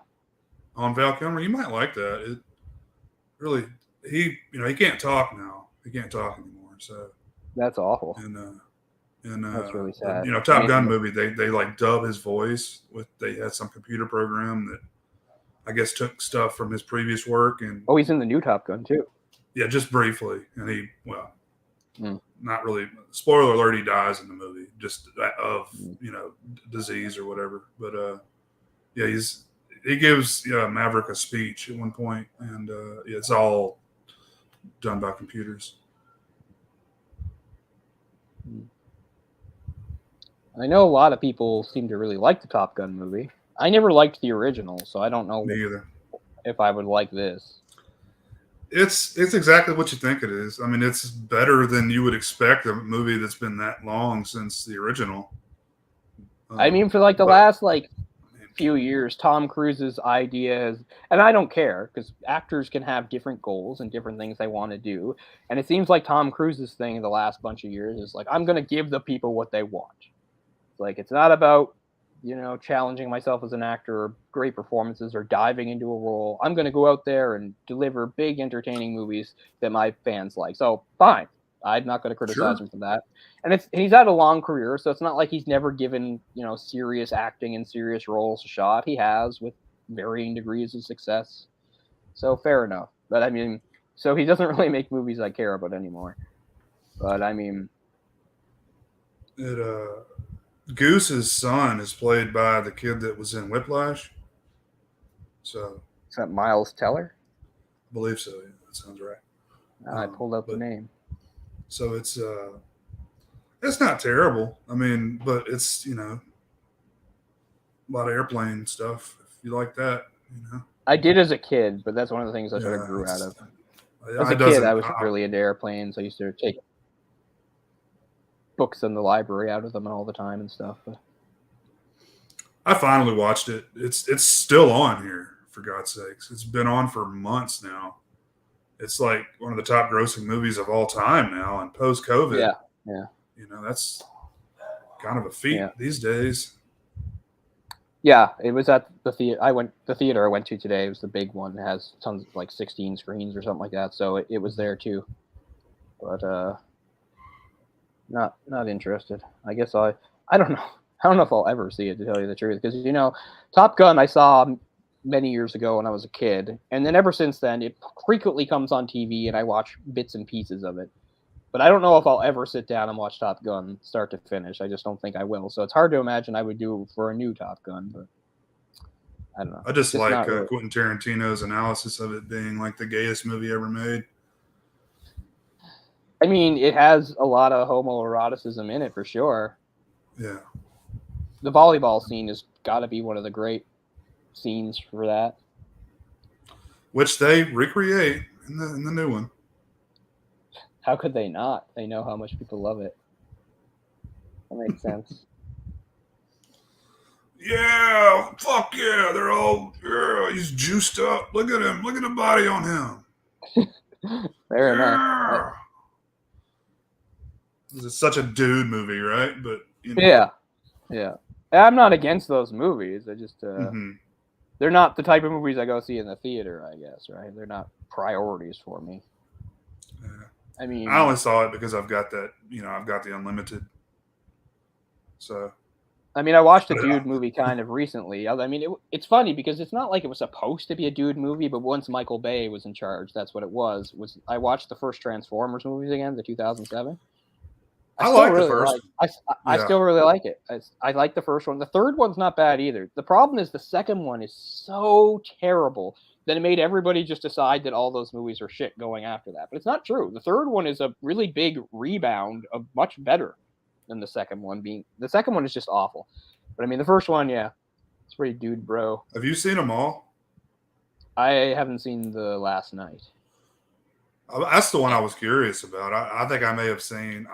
I may have seen 3, but I know I've seen 2. But after that, I've lost track. I go 1 and 3 are both solid good movies. 2 is awful. 4, which is Extinction, it's not terrible. It's just forgettable. And then I didn't see the latest one. Bumblebee is very good. I did see Bumblebee. Yeah, Bumblebee's good. I like Bumblebee. Yeah, Bumblebee is good. So it would be great if they made more like that. But yeah, I hadn't actually watched the original in a long time. I watched it; still holds up. I mean, it's very much a product of its time. In case you didn't know, I mean, this was floating around Twitter a lot. Did you see the thing about if this was in 2007? Okay, so a big thing that was on my Twitter. Okay, so you remember how Transformers ends 2007, the original? It ends with it basically ends with an Optimus Prime voiceover while he's saying, he's sending a message out across the galaxy to any other Autobots. He's like saying, I'm Optimus Prime and I'm on Earth and we're going to protect the people of Earth. And, if any other Autobots are out there, come see us. But anyway, while that's going on, that Linkin Park song is playing. And it's timed in such a way that it's playing over his thing, but it's in the background.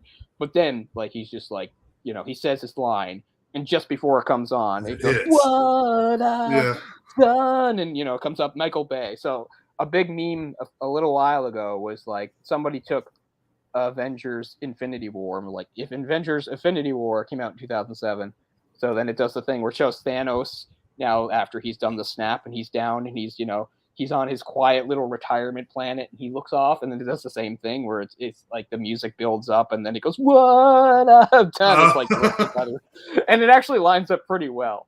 So then a bunch of other memes came up with if this came out in 2007 with that, and it all is using that song because that song lines up really well to end movies dramatically, I have to say. So I was like, what, I should fucking watch that movie again. I've got it. I've got the old DVD. I should watch it. So it's funny, you grow up with certain expectations of Transformers, but once Michael Bay gets his hands on it, it turns into this whole thing, which you'd think I would hate, but I don't hate. Because, I mean, it is that dude bro stuff. It's the military, yeah. America, yeah. It's look at Megan Fox, barely legal tits and ass, yeah. Yeah. I'm not against any of that. I'm just saying, it seems weird for a Transformers movie. If I was 10 when that movie came out, that would probably be my favorite movie of all time. Yeah. That's, because I love Transformers so much, And, well, I mean, even being an adult when I saw that movie and being excited, I have to say, this is kind of annoying. So growing up, we all have dreams and things we'd like to do. I never wanted to be an actor, right? It was never something I wanted to do. I didn't want to be an actor. I didn't want to be in movies. But everybody has that moment where they think it would be cool.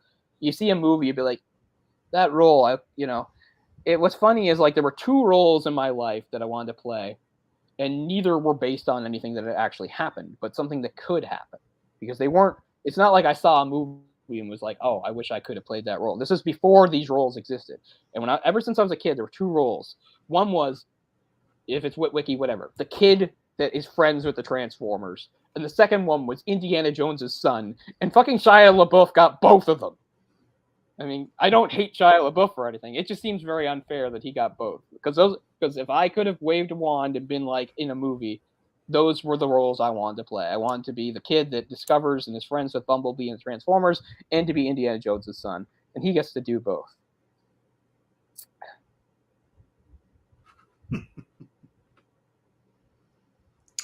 I think River Phoenix did it better. Oh, but that River Phoenix is not his son. He was the young Indiana Jones. But he did play Harrison Ford's son in a movie that maybe we'll get on here someday if I can ever fucking find it, which is Mosquito Coast. Because in that, he's... We talked about that one for years. Yeah, we needed to do which is kind of the main reason he wound up getting cast in Last Crusade. Because when they were, George Lucas or whoever was talking to Harrison Ford about how the opening was going to have him when he was like, 12 or 13. He's like, get River Phoenix to do it. I did a movie with him a few years ago. He was my son. I think he looks a lot like I looked at that age. Make him do it. Get him to do it. Mm-hmm. But yeah, we will eventually do Mosquito Coast because it's a movie I like a lot. And I think there's a lot of interesting stuff that can be said about it. I don't believe I've seen it before, so yeah, I'd love to watch it. No. It's very different. It's a rare box office flop for a movie starring Harrison Ford. And I think the main reason was at that point, the movie-going audience was confused that he was playing an unlikable protagonist. They were used to being, Harrison Ford being a cool guy that the audience gets behind and roots for. But in this movie, he's kind of the bad guy.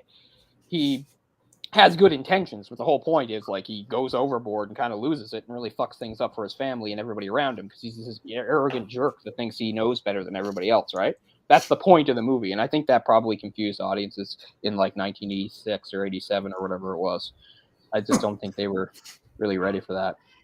That's so funny how stuff like that makes a difference. Like The Thing, how like E.T. totally ruined The Thing, box office because, we want fun aliens that do fun stuff. Sometimes it's just aliens that kill people. It's just timing, right? Yeah. Sometimes it's just timing. And we will get back to the movie at hand before I say one more thing that hopefully won't turn to a spiel. So, speaking of unlikable protagonists, so I never heard of this woman. I need to look her up just so I get her name right. So recently, I guess it's on Hulu because for me it's on Disney Plus. A movie I'd never heard of just came out called Not Okay. I don't know if you've heard anything about this movie, but it's written and directed by somebody named Quinn Shepard. Quinn Shepard is very young. She's only 27 now, and this is her second movie that she's written and directed. So she's, something of an it girl, prodigy type person. Because back when she was only like 24 or 25, she directed a movie called Blame. And I think she actually is in it too. But in this one, she's not in it. She just directs it anyway. So anyway, I don't know anything about it. I mean, I don't even know really what the movie's about. Blame is some sort of psychological drama, teen thing. Okay. And as far as this new movie, Not Okay, comes out, it's sort of, I guess, some sort of spoof sort of like influencers and people like that. Because it's about some self-promoting girl that's trying to get, followers on Instagram and Twitter and all that shit. And she basically... there's some sort of like terror attack or something in a Paris or something. And she lies and says she was there and it gets her really famous. So that's sort of what's going on there. But anyway, if you go to watch that movie, so I haven't seen either movie, don't know anything about it, but obviously she's already seen as like a big up and comer, young female director, probably has some sort of like feminist voice, I guess, is that if you go to watch the new movie, Not Okay, there's a disclaimer that comes up and it says, the usual stuff about whatever content is in the movie, but it also says that it features an unlikable female protagonist. And I don't know what that means. Why is that in a disclaimer? Everything's got to have a fucking why would that be there? Why do audience need to be warned about an unlikable female protagonist? As if that's never been in a movie before. I guess they have to say that to say that you don't really like endorse that. line of thinking. I mean, I don't know. It's like, oh, you don't believe in the France terrorist attack or what? You don't support that. Yeah, I guess so. But that's all I can figure is I don't know any other reason. Because it's female, right? Because I guess it's because we're used to movies where there's unlikable male protagonists. Is the idea like we're not used to movies with unlikable female protagonists? Like, is that some inequality I don't know about? Because I saw something. Wait, I think. Okay, hold on.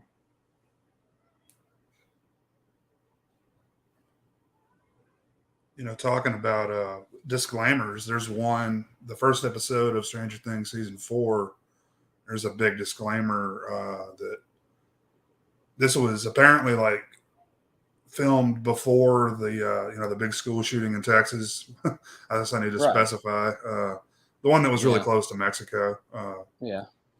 And there's one that talks about that because the episode really doesn't have anything that really even, I don't know. I just felt like it was not needed and not necessary. But yeah, here we go. Not okay movies, unlikable female protagonist disclaimer causes confusion. So I'm not the only one. Movies have hammed up their disclaimers for decades. Blah, blah, blah. Blah, blah, blah.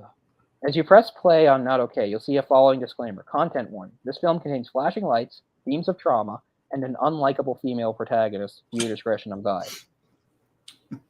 So the film, blah, blah, blah. Okay, here we go. So apparently Shepard, it was her own idea to put the disclaimer in. It wasn't the censors hit it with it. It was her idea is where this is coming from. She said the disclaimer was always meant to provoke the audience, but it's a commentary on the reaction to unlikable female characters.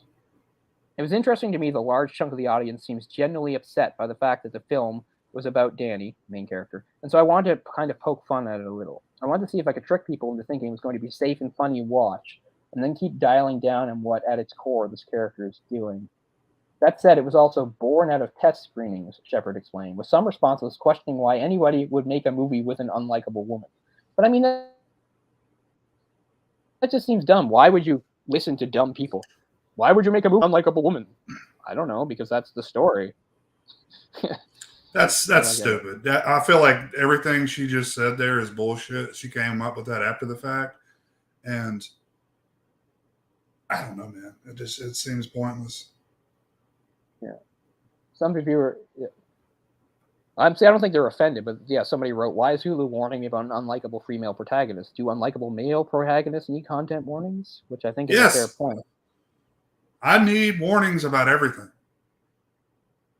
I can't handle it. That's Leah Thompson's daughter. No, I didn't. But Zoe that explains how, at such a young age, she was able to get into stuff. I don't know. Yeah. She's fine. I don't have a problem with her. Yeah. Anyway, don't want to go in because I just don't really. Yeah, but like you said, like she's trying to make it sound like she was trying to be clever. Now it's like, oh, I was poking fun at people, but were you? I don't know. It's one of those things I really don't understand what it means. Yeah, it's like I don't think there's any because I remember reading somebody saying something like, we're used to movies with unlikable male protagonists supposedly, but people still root for them anyway. Like somebody like in like a black comedy situation like Fight Club or American Psycho, where obviously bad guys or whatever like that, but people still like them. And it's like, are they saying like people wouldn't do that with women? I mean, I don't know. Don't people like femme fatale characters? Speaking of that, because they're bad guys, but they're kind of good and they're cool. I mean, fiction is just full of that.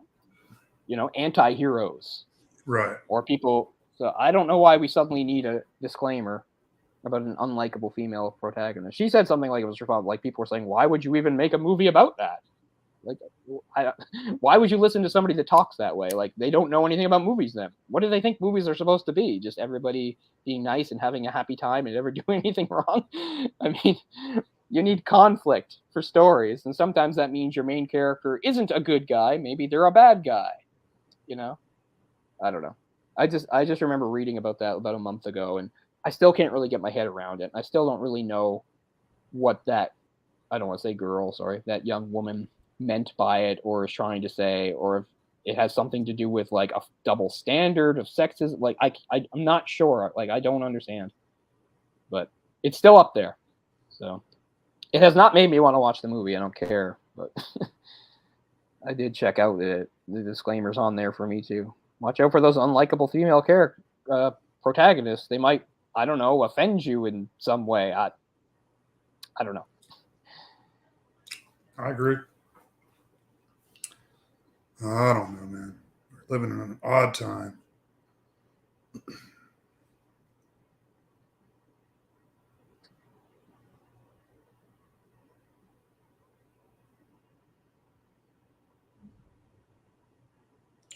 I don't even think a lot of those are necessary at all. It's like, if you're afraid you might be offended by something, like, don't watch it.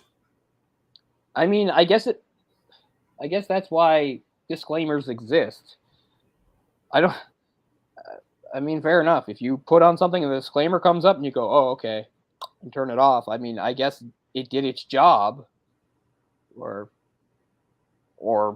it warned you so that like once you got halfway through and you did find yourself offended, you're like, well, it did warn me. Like, I don't know. Because I mean, as far as like a trigger warning goes, like I understand that. When you're talking about things like war crimes and rape and various forms of trauma, I get that people, but I think they're smart enough to figure that out on their own. I don't know that they are. Because I mean, we've talked a few times about gun violence and stuff like that. Like, I think it's probably fair if you survived a school shooting, you're probably not going to enjoy John Woo movies, even though they've got nothing to do with each other, really. There's guns and firing and shooting. But I mean, I don't think that means they need to be warned. I think they get that. You would think. That's kind of like I don't particularly like a certain thing, so maybe I shouldn't go watch movies that have that thing. Not that. There were people that were like sexually abused as children. So if a movie focuses on that, maybe that's too real for them, brings up real stuff. So yeah, I get that sort of trigger warning, but it doesn't mean the movie shouldn't exist. Absolutely. Right? Should be criticized. So I mean, I do understand there are people out there. The trigger warning is not because they're soft little delicate snowflakes. No, it's because they've been through real trauma, and I understand that even a fictional thing could bring some of it back up for them. But I just feel like those people, they know how to navigate their life. They don't, they don't need everything, I don't know, to be protected from everything. I feel like they can make those judgments on their own. Mm-hmm.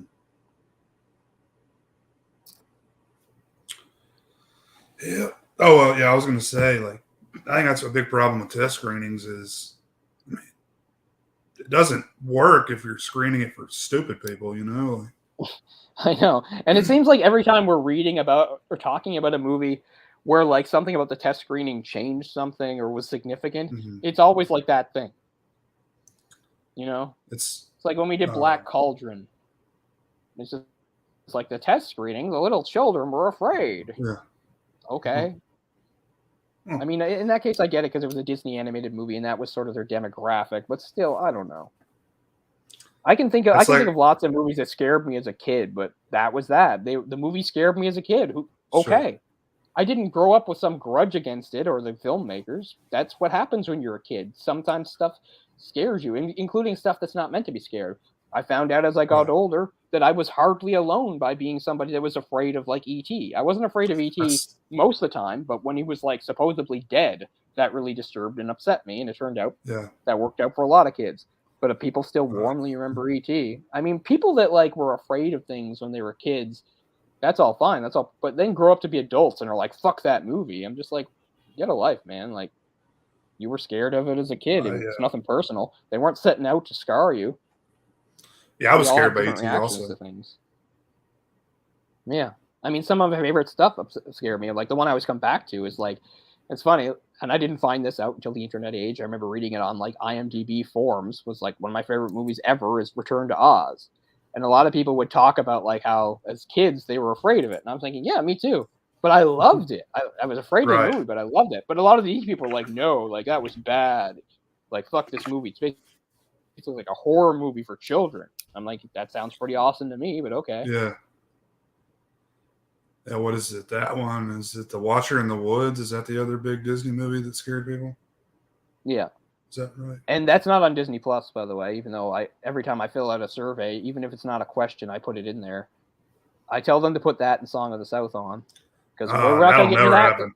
We're not going to get into that discussion either, because we've had this discussion before. For people that are interested, you can look more back. Than once. Where, once again, we feel like something like that, people should be able to decide for themselves if they want to see it. That's not in any way us like saying there's nothing wrong with the movie. Shouldn't upset anybody. We're not saying that at all. I understand exactly why it would upset some people.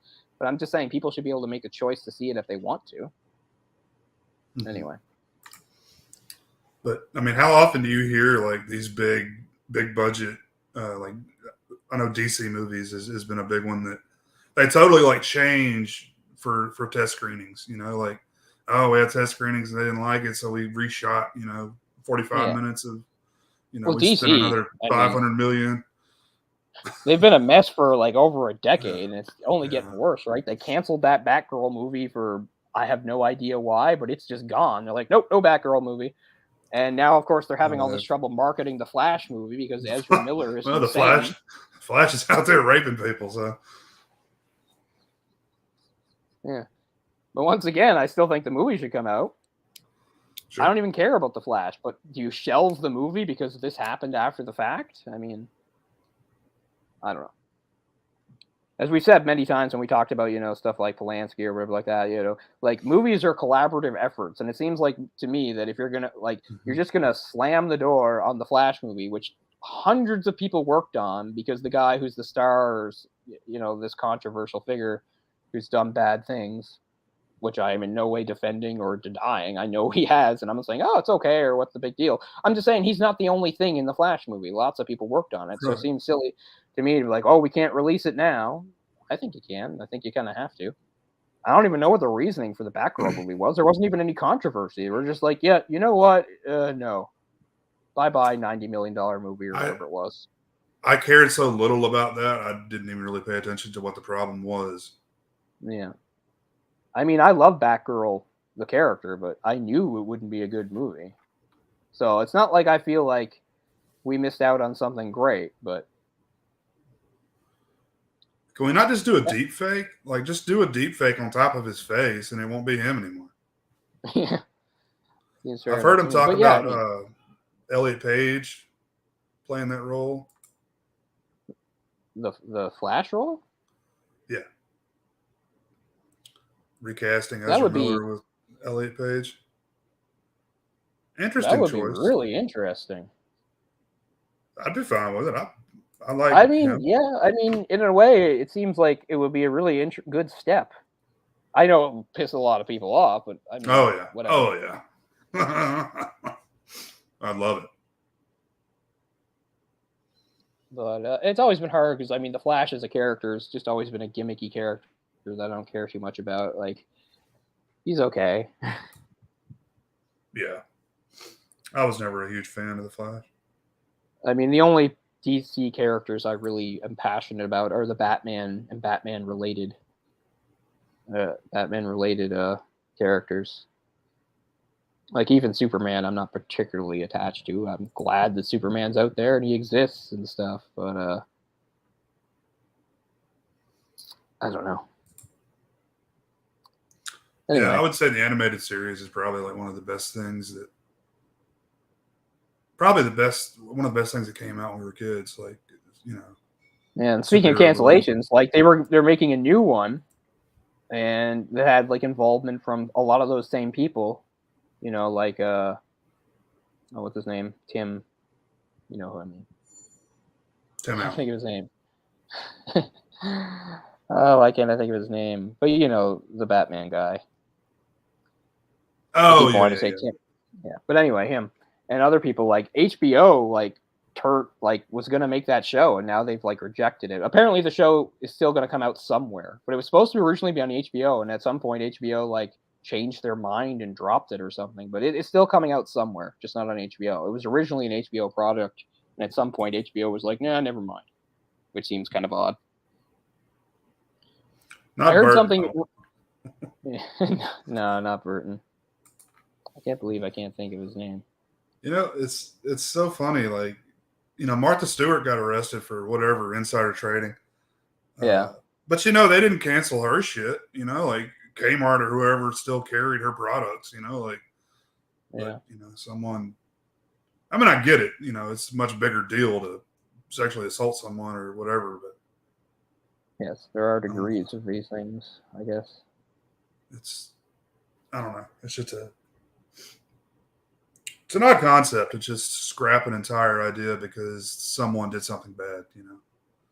Of course, it's not Tim Whether someone. It's Bruce Tim. I was talking about Bruce Tim. ah, you know, the gaffer, you know, he raped somebody back in 1997. So we got to pull this one. Yeah. But anyway, this new show is called Batman Caped Crusader, and he's like heavily involved, just like he was on the original Batman the Animated Series. You know, writer, executive producer, developer, showrunner. And it was originally supposed to be on HBO Max, and at some point, HBO Max just recently changed their mind and dropped it. But the good news is it's not dead. Some other network will pick it up, or streaming service or something. So that should be interesting. Surprised. They've put a lot of Batman stuff out, like the animated stuff. Yeah. I'm kind of sick of the jokey stuff, like the Harley Quinn show. Oh, yeah, I'm sure some people like that. I don't like it. And it's not because, it's not just like the comic. I just mean I get a little sick of that jokey stuff. I'm not saying there's no point to it or there's no room for it. But yeah, the DC animated movie canon is actually very good. It's kind of the irony. It's like their live action movies mostly suck, but their animated movies are quite good, especially the last 9 years or so. Let's see. I like Shazam. Yeah, I like Shazam. Okay. What's John Cena? Suicide Squad. I like the second one. No, I didn't like it. I wanted to, I just couldn't. Just like I don't like that series, that Peacemaker series. Just a bunch of loud nonsense. Just a bunch of loud nonsense as far as I've seen it like 2 or 3 times. I love it. No, not into it at all. I don't like him. I don't like the character. I don't like the tone. I don't like him either, which is so odd. Like, I really don't like that guy, but I've still, all these years later, not all these years, but it's been a few years. I still haven't seen the Aquaman movie. I probably will never bother. I haven't either. I forget. I know they had a petition going around to take Amber Heard out of it. I think I get it. She's a lying bitch or whatever, but don't take her out of the movie. I mean, sure, she's in there. She's in there. Sure. Hey, some people are assholes. Yeah, that's just part of it. Look, if we go back in time, man, let's look at movies from 50 years ago. You know, times were different, man. I'm sure those guys were getting drunk and slapping a woman every night of the week. You know, yeah. But you know, they're not. I'm not going to find a movie where everybody that worked on it is a perfect angel. Sure. Absolutely. Anyway, we should return to the subject at hand. Jay and I hadn't been on the air together for a while, so we had some things we had to get out. So bear with us there. But the movie's music is kind of another sort of underrated aspect. It's very film noir kind of standard, but it all fits very well. A lot of low horns and things like that. But I kind of like, as I said, I like the sort of absence of musical cues for things. Like when things get more dramatic or serious, there's not really any musical cues to set that up, which I kind of like in a way. It makes the movie flow better, I think. Plus, it really helps sell the idea of this society that's sort of kind of emotionally deadened in a way, I guess is what I mean. But I mean, it still, all these years later, holds up as kind of like a masterclass on how to do a low budget sci-fi movie. It's just so smartly done how they made the decision to not use any special effects or props and just and again, I get it, all these years later it can't have the same impact as it once did, but at the time, as we said, those buildings and locations in Paris they were using would have seemed very modern to contemporary audiences, particularly French audiences. I mean, Americans a little less because they were a little ahead of it, but still, it would still seem very sleek and futuristic without actually creating anything deliberately sleek and futuristic. So that's why that movie holds up really so kind of well. my main. As I said, it's weird. The movie's dated in one hand and timeless on another. It's interesting. Because, it's like you said earlier, if they did a lot of the set dressings, it would probably just seem hokey now, right? Yeah, I mean, almost everything from that era does. Right. Even some of the best stuff. Like I said with 2001: Space Odyssey, I wouldn't change that movie. It's great. I love it. But in some ways, it still is kind of a time capsule snapshot of late 60s, that view of the future, which is fine, and I enjoy it. But this view of the future, I like it for its restraint and its ambiguity, I guess.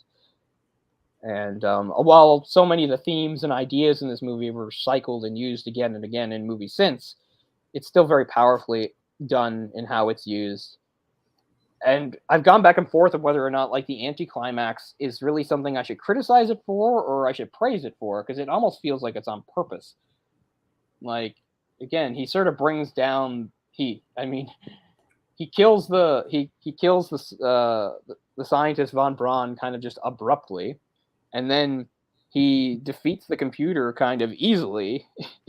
And I don't know. It's kind of anticlimactic, really. As I said, the film seems to have 3 or 4 anticlimaxes throughout, coming right up to the end. But I don't know if I can really criticize it for that, because in some ways it just seems to fit the feel. I don't know. It's weird because Lemmy Caution is so out of place here, and yet they make it so that he's not. Because this is a character that was strictly for the standard film noir of the day that you'd expect. And now suddenly he's thrown into this dystopian future movie, still full of film noir aesthetic and feel, but with completely different environment and plot and all this stuff, and yet they make it kind of seamless in a way. And I mean, even in his like earlier appearances, like he's not really this sort of complex character. He's just more of kind of like a standard archetype. And they run with that in this movie too.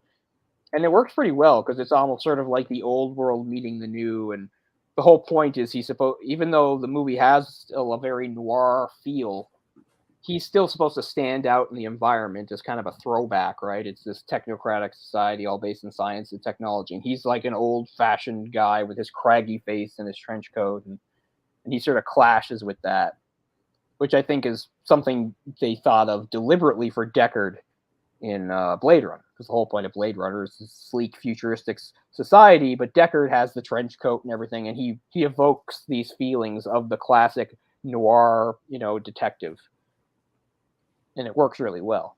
So I think it really springs from this. I mean, everything comes from somewhere, and I mean, if you want to talk about what I think the most influential science fiction movie of all time is probably Metropolis, 1927, Fritz Lang. It's the one, we've talked a few times about whether or not we could properly do like silent films on here, and I don't know, because they're just so different. But I mean, that's the one that I think would work for sure, is Metropolis, because Metropolis is so big, it's so influential, its concepts are so complex and everything. But anyway, whereas everything sort of springs from that. As I said, you get down, you have sci-fi, and then you have it branching off into the various subgenres. This is really, to me, where cyberpunk had its infancy. Cyberpunk didn't exist yet, but you couldn't get to it without this branch, this sort of noir dystopia. Mm-hmm. And it just worked really well. And I know I've used this term before for a few films, and I don't mean to overuse it, but whenever you have a film with like the simplicity that this film has in its minimal, it's a minimalist style, how it has a fairly simple, straightforward plot. I mean, despite the sort of deep social and philosophical themes going on here. It's still, the plot moves from A to B to C fairly. I think it's a really efficient film, and I know I've said that about some of the other films we've done on here, but I mean I can't help but use the word. It's very efficient, even when I'm not really sure what's going on. Like the whole thing with that Dixon character, I don't feel like it's a wasted scene. I don't exactly understand how it's supposed to move the plot forward, but I don't feel like it's just like a waste or that it's there for no reason. I'm not sure why, though, so I guess I can't really articulate that the way I want to, but I don't feel like any scenes in this are wasted. The only real criticism I have, I said before, is I do think that when we're listening to the computer Alpha 60 talk, it goes on a little too long in places. Like, we get the point. It doesn't need, it feels like it's going over stuff it's already sort of said. It's just saying it with different words now. So there's just a couple times, that's the only time in the whole movie where I got impatient, maybe twice, where it's doing one of its monologues or it's blathering on about its worldview and all this, where it probably goes on a little too long. But aside from that, I don't really have any other criticisms of the movie. It's interesting how well not only Eddie Constantine fits into this movie, but also Anna Karina, because I think it's a harder role to play than it seems like on the surface. Because, as we said, even though we don't get to see much of the internal workings, what's going on with her character internally. And the point is, at the end of the movie, she hasn't completely changed. The point is she's still changing. She's still emerging. She's still, self-determinizing or whatever. Self-actualizing or whatever. I mean, we only see part of it, but I kind of, once again, we're talking about subtlety. I kind of appreciate the subtlety of that performance, because it feels like nowadays, if you made a movie with the same sort of thing, they'd want to be more upfront and in your face about how she's changing and how she's awakening to emotion and ideas. And I feel like it would be too obvious and probably clunky. I like that there's some restraint there. With hers, it's pretty subtle. It's pretty, it's very slowly and subtle how her expressions shift from like sort of cold and unfeeling to some of the more warm and expression. I don't know.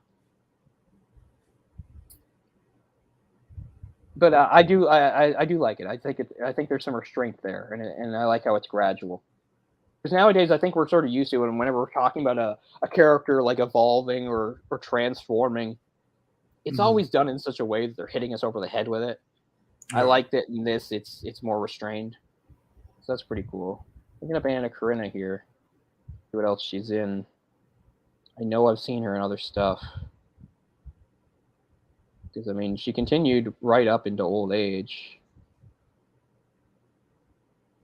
I don't recognize most of these titles, but I must have seen something old she was in. Alphaville was at 65. Her name sounds really familiar. Well, that's because of the character from the Russian novel, I would assume.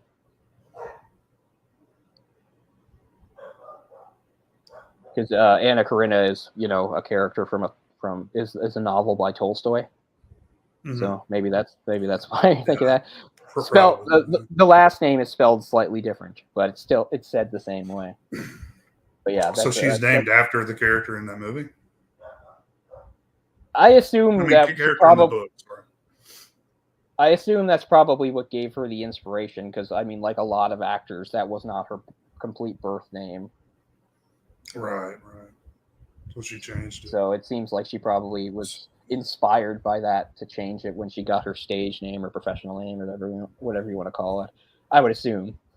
Yeah, you're probably right. Yeah, there it is. Karina said that Chanel. Oh yeah, so she started modeling, and she was with Coco Chanel, and she said Karina said that Chanel helped her devise her professional name, Anna Karina, which was deliberately coined to evoke the Leo Tolstoy novel Anna Karina. So there you go. Yeah, I figured there was no way it could not have been that inspired. Yeah, inspiration. But she has also passed away. She died in 2019. She lived a long life too, though. 79, yeah. 79, well, I mean, yeah. 79's not bad at all. I mean, Eddie Constantine, he was only 75. when he died back in '93. I mean, you can tell in the movie that he's much older than she is. Oh, she was married to Godard. Oh, was she? How did I miss that? Yeah. Oh, I feel dumb now for not knowing that. Yeah, apparently she Yeah, met that was him her about a first husband. cameo in Breathless, and she had to be naked, so she refused that role, and then they got married later. Huh. Yeah, that was her That's first interesting. husband. This movie came out in '65, so she left him sometime in '65. She got married 3 more times in her life.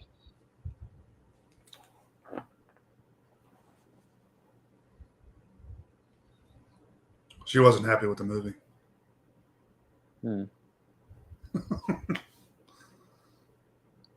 That's too bad. I think she's quite good in it. No, I'm just saying that's why she divorced him. That was a joke. Yeah. Oh, okay. I don't know.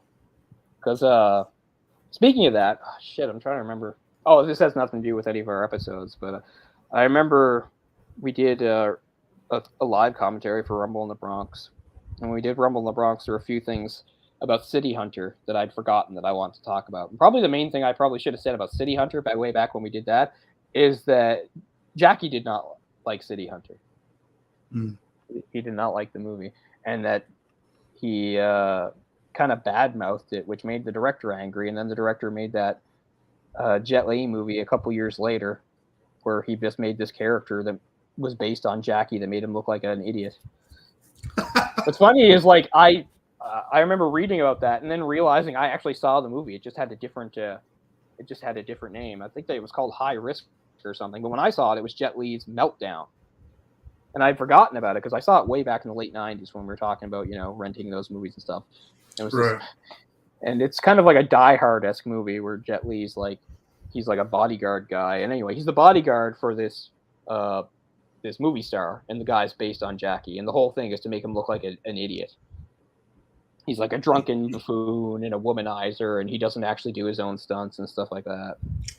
Or most of them, so. And what's funny is, like, I've totally forgot that I saw that movie. It's a weird movie because it has, like, a fairly comedic tone for a lot of it and stuff like that, but it actually opens with a bus full of kids getting blown up. Although I think that, again, is sort of part of the joke, because the idea is maybe to make fun of some of those American movies, because they're trying to evoke something like a Die Hard with Jet Li's character. So for Jet Li's background, he's a bodyguard now, but he used to be like some sort of like special cop, and it opens with a flashback of him like failing to stop these terrorists from blowing up the bus full of kids, and it's like all his fault, so he's haunted by it. I'm sure that was called Meltdown. Anyway, you're right. Yeah. I remember that cover too. I may have seen this. Yeah. But what's funny is I wasn't until I was reading something, I was like, I forgot all about that character. And it didn't even occur to me, even though obviously if I was a few years later, it easily would occur to me that, oh, of course, this is a spoof of Jackie Chan. But I didn't know that. And I didn't know it's basically sprang from that director being angry with Chan because Chan basically said that like City Hunter wasn't any good. I like City Hunter. But anyway. And if we're going to go back even further to correcting mistakes, in watching this movie, obviously another French movie, it helped me realize something about my pronunciation of something, and it makes me feel silly because all those times we talked about the new French extremity movie that we did, the infamous Irreversible, I would often refer to it by its French title, but I kept saying it wrong, like I was spelling it wrong. I was saying it as if you spelled it Sable, which is not even how you spell it in English. In English and French, it's Sible, so that would be irreversible. But I kept saying irreversible, which makes no sense. So, yeah, all those times I should have been saying irreversible because I couldn't spell. But anyway, so I know nobody else cares, but I hate going back and seeing mistakes I made. So. Eddie Constantine being American, even though he was a fluent French speaker, once again helps me follow his dialogue a lot easier in this movie. His dialogue is very clear and precise and easy for me to follow, whereas a lot of native francophones speak so fast that I only catch like every third or fourth word.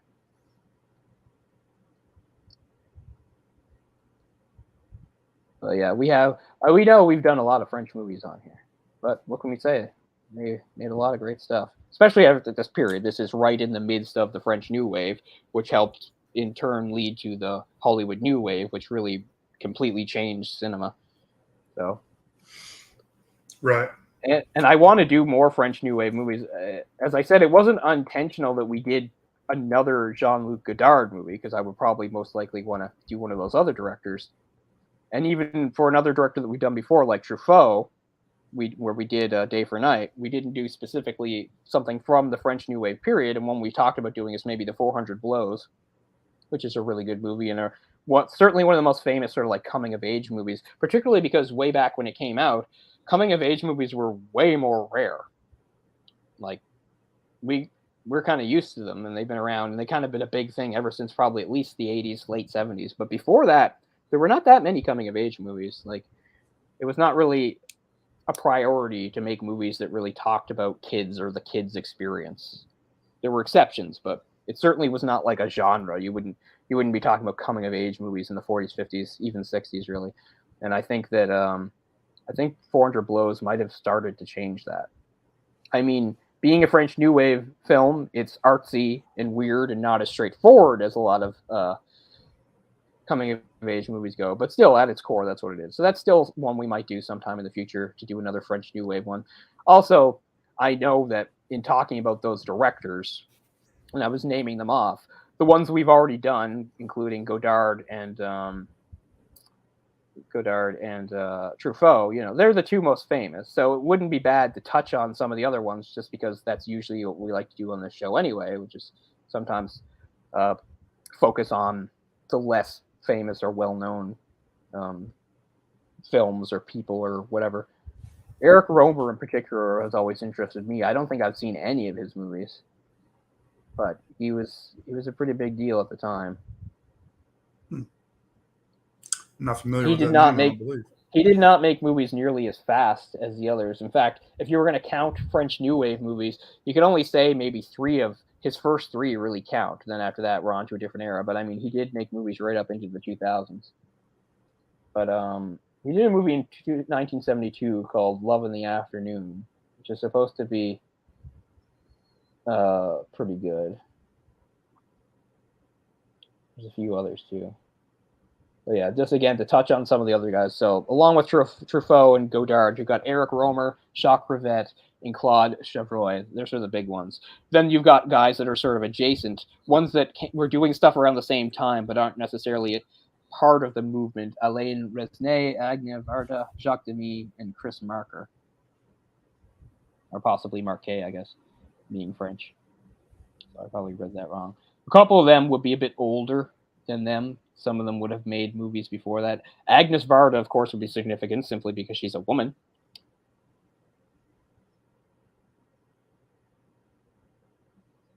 I don't really know her movies. I know that she's another. I've heard her name come up a few times. She's another one of those movies that one of those directors that Scorsese like bows down to and says is like a god or whatever. She's one of those.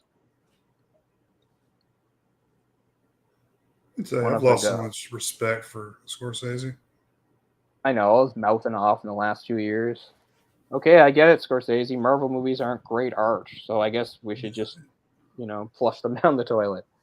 It doesn't mean I'm not going to watch his movies anymore, but I still haven't seen The Irishman.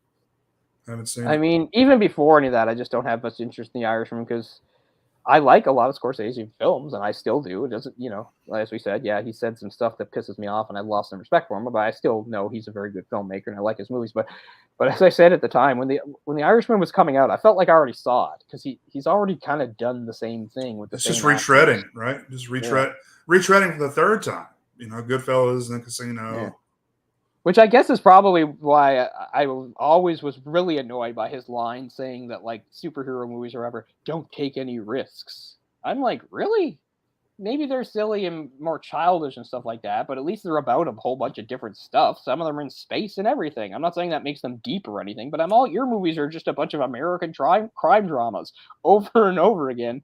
and you love to obsess about the past of your childhood, like most of us. But I mean, I get it. Back in the 40s, it was great to play stickball in the streets of Brooklyn. But, okay, I get it. That was great. But yeah.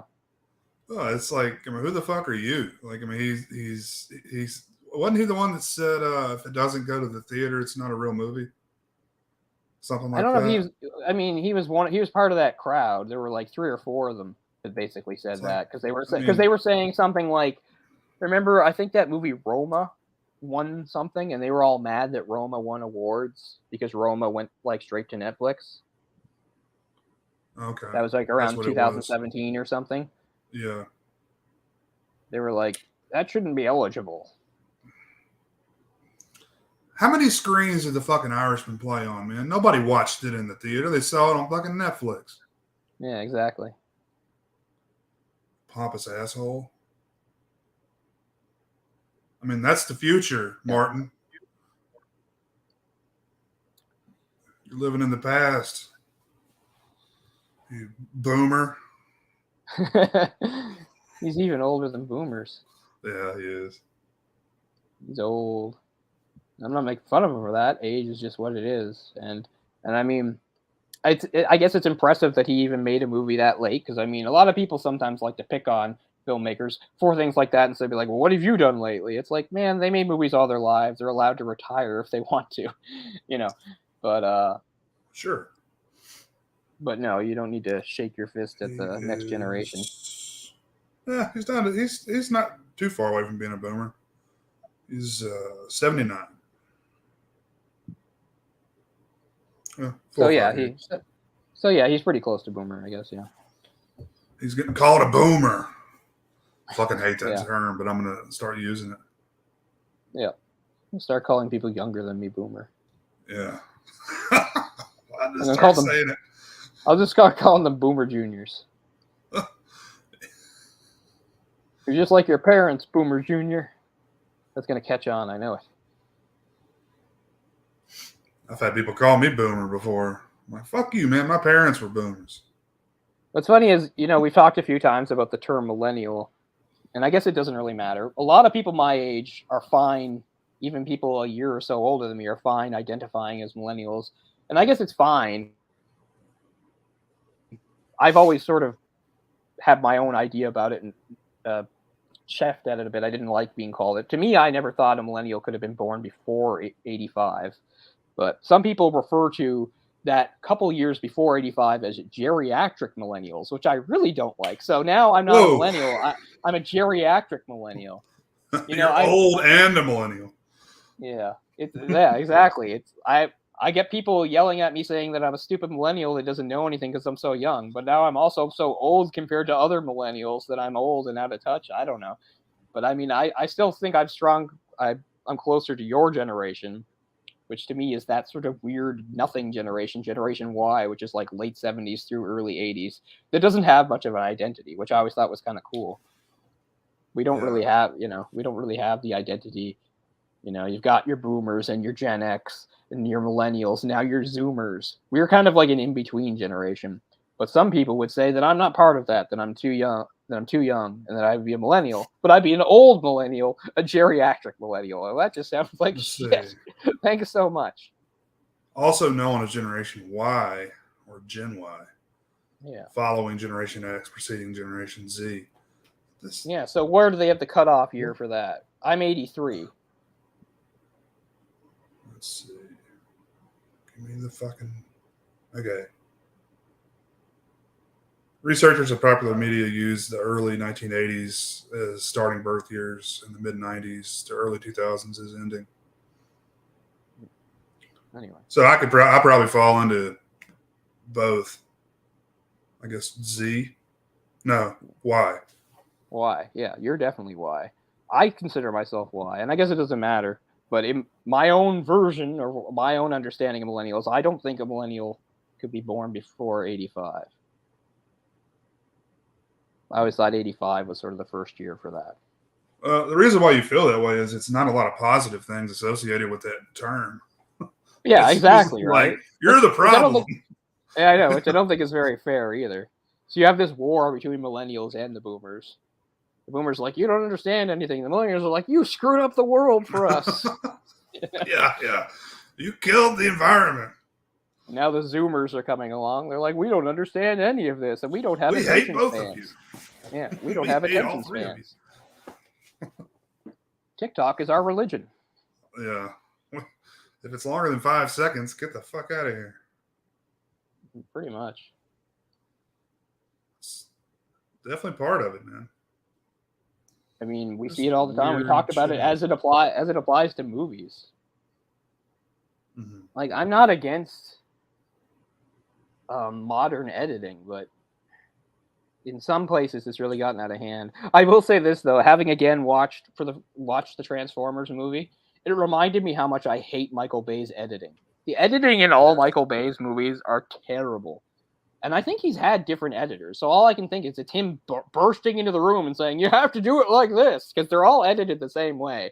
And it's so obnoxious and annoying and full of weird shots and cuts and takes and angles that are, He especially loves, like, now let's have a close-up action scene where you can't tell what's going on.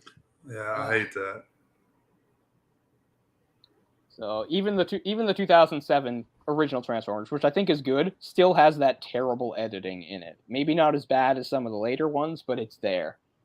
You're like, fuck. That and the Jason Bourne fight thing, where they which it's we just talked constantly. about. Yeah, we talked about it, but I hate it so much. It's not Man. choreographed. It's just you're like editing a fight together, Yeah, and that's what happens when you have people that can't do it. Can't As we do said, it. in that specific movie, you have to have a scene where Matt Damon has to look like he can beat Scott Adkins, or Atkins or whatever. So you have to do some clever things to make that look believable, right? And as I've tried to reiterate a lot when we do like the Kung Fu movies and stuff, it doesn't mean I'm against all editing and shots and stuff. Of course, you watch the Jackie Chan movies, there's still a cut. They make cuts here and there. They make them. It's not like they never make them. And sometimes that's the best way to sell a hit and things like that. But we'll endlessly talk about fight choreography being so bad in most of the mainstream Hollywood movies that come out in the last 20, 25 years. I mean, it was never that good to begin with, but it's gotten worse as things got shortened. And it's another case of like sometimes things being popular and people taking the wrong lessons from it. It's probably like The Matrix, right? The Matrix did a lot of good things, but it seems like people took the wrong lessons from it and took all the worst things and made that into the trend, into the sludge that became the early 2000 movies that were so dark and full of really kind of stupid editing. And that bullet time bullshit got old fast. Oh man, did it ever? I'll tell you the one good thing is that what's the Christian Bale movie? I know we've talked about it. That is kind of similar. Damn it! Oh, Equilibrium. Yeah, I love Equilibrium. Yeah, that's the movie I always some champion. of that in it. Yeah, the gun kata, right? I always say I always tell people you should watch that instead of The Matrix. Now I realize The Matrix has like the cooler story and everything, but I just mean as far as being entertained, I'm much more entertained by Equilibrium. I love that. I realize it's a total case of style over substance, but that's what I mean. I don't always hate that. I'm fine with that with some movies. So yeah, I really like it. I was gonna say we should cover that, but yeah, it wouldn't be a whole lot to talk about. Yeah. It'd be like that was cool. Yeah. I remember talking. No one ever talks about it though, But a few years ago, when HBO or whoever did that new version of what's it called? Hold on. Is it Fahrenheit 451? Oh yeah. When they did that with like Michael Shannon and I think Michael B. Jordan or like that, and it was fine. It wasn't that good. It was fine. It wasn't until I watched that, even though I've read the book and I've seen the original 1966 movie. It wasn't until I watched that one, probably because it looked a little more futuristic and sleek, that I realized how stupid I was and that Equilibrium was just the same thing, except they changed books to emotions. All those years, I didn't realize that. I don't know how I couldn't, because it's like the exact same thing. It's like a society has outlawed this thing, and society's gotten all weird and crazy about it. Oh, and our main character is like one of the main guys who enforces that. But then, while enforcing that, he gets pulled into the world of the revolutionaries fighting against it. and he actually turns and changes and becomes their champion. It's all the exact same shit. And that did not click in for me for years, which I always felt kind of stupid about. But I never finished that. Is it worth finishing?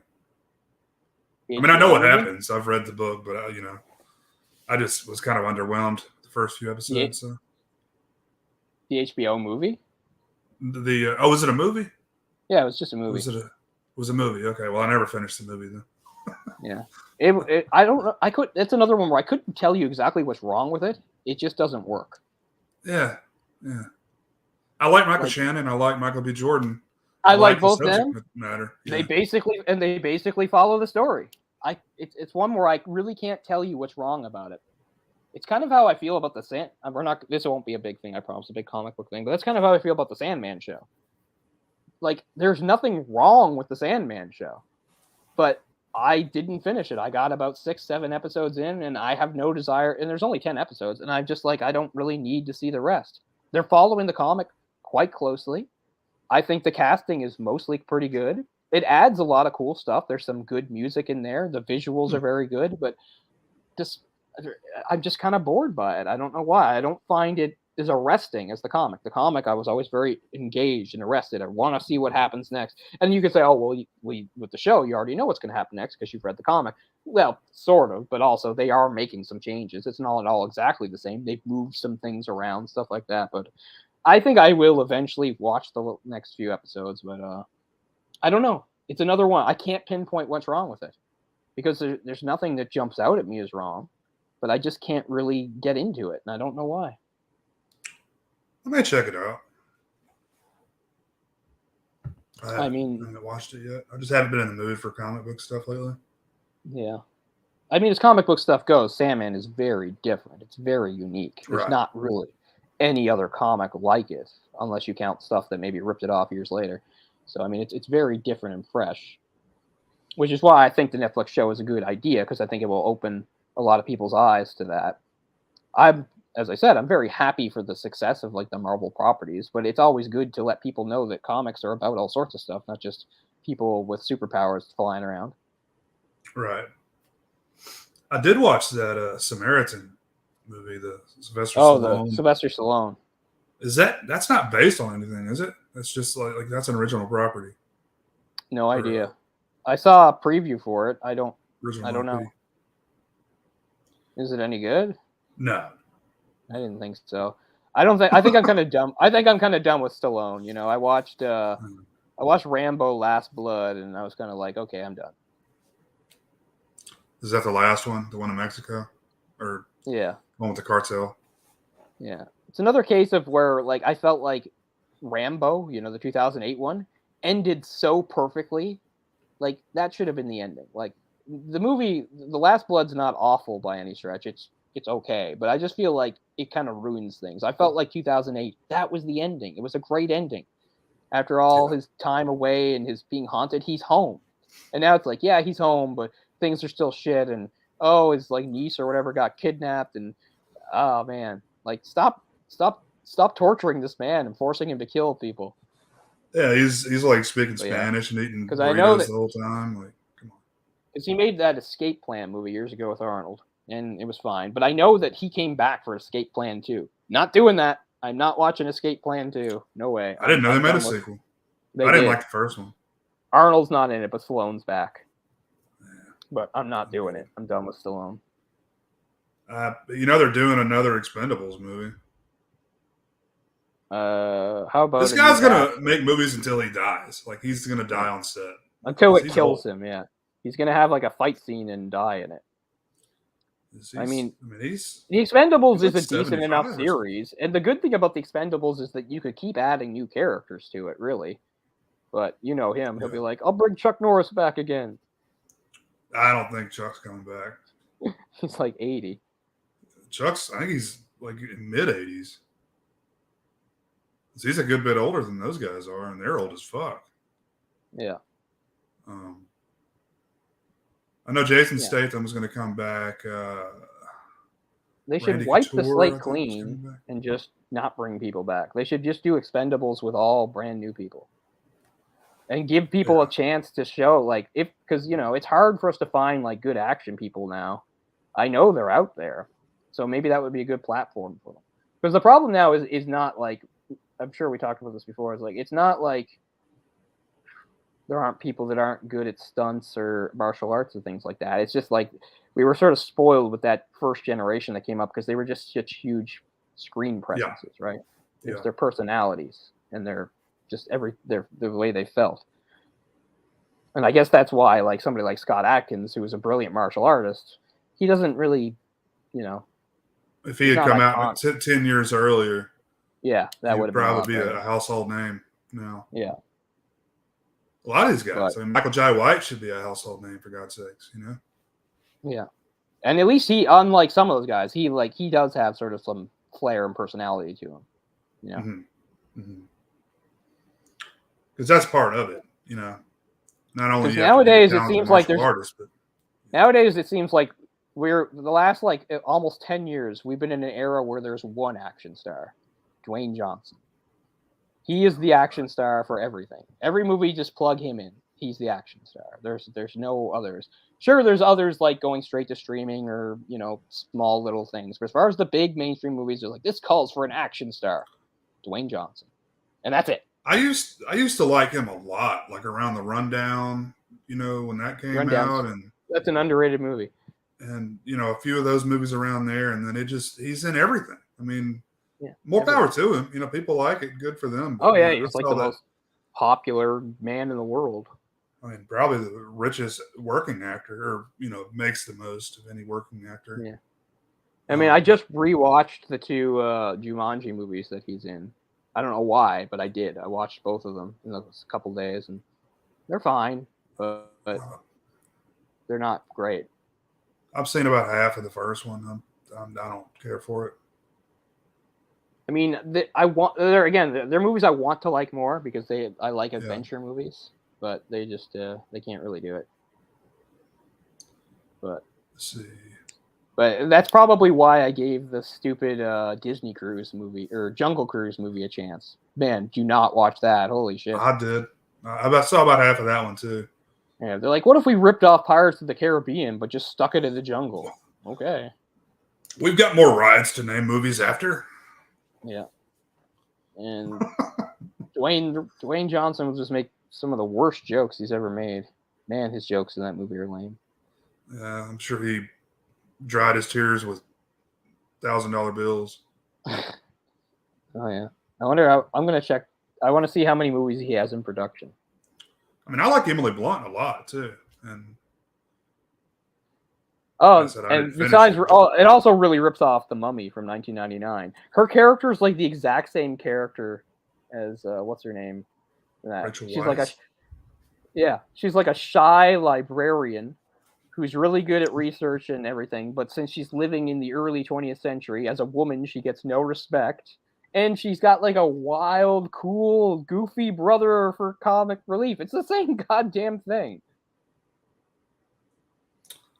Yeah, no surprise there. It's like a monkey with a typewriter cranking these scripts out.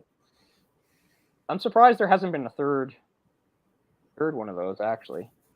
So let's see here. Obviously, we know he's Black Adam. Mm-hmm. He was in a movie called San Andreas that I never saw. There's going to be a San Andreas 2 that's coming out. There's going to be a Doc Savage movie where he is Doc Savage.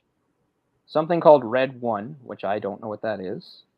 And something called The King, where he plays King Kamehameha, which seems to be some sort of Hawaiian thing. And oh my fucking god, they're remaking Big Trouble in Little China. That makes me mad. No, they're not. Come on. They are, and it's him. He's the Kurt Russell role, Jack. Whatever his name I would is. assume because so far he's the only actor named. So. Yeah, that would be the one to. Man, is Michael Bay producing it? Who is producing it? John Carpenter's just like, fuck it, give me some money. He doesn't give a fuck anymore. Oh no, he hasn't for like a decade. Yeah. And again, he's been retired for a long time. It's not like he's making new movies, and that's fine. He's earned his retirement. He made a lot of great movies, worked hard. He doesn't need to make new movies. That's fine. But yeah. Well, I don't blame him, but like John Carpenter said of this wow, this has been going on for a while. John Carpenter said of this project in a 2018 interview, they want a movie with Dwayne Johnson. That's what they want. So they just picked that title. They don't give a shit about me and my movie. and then he points out that movie wasn't a success, which is true. The movie was not a financial success in its day. Right. Just like a cult classic now, or yeah. But I mean, it is true though that you can bank on that nostalgia now. Oh, absolutely. I know because you can do remakes of movies that weren't good or not good, weren't financial successes, because the whole point is they found their audience later, built up cult classic status and all that. You could probably remake Battlefield Earth right now and it would do well, Yeah, people are like, I'd like to see another crack at that. He's back. That's a fun one.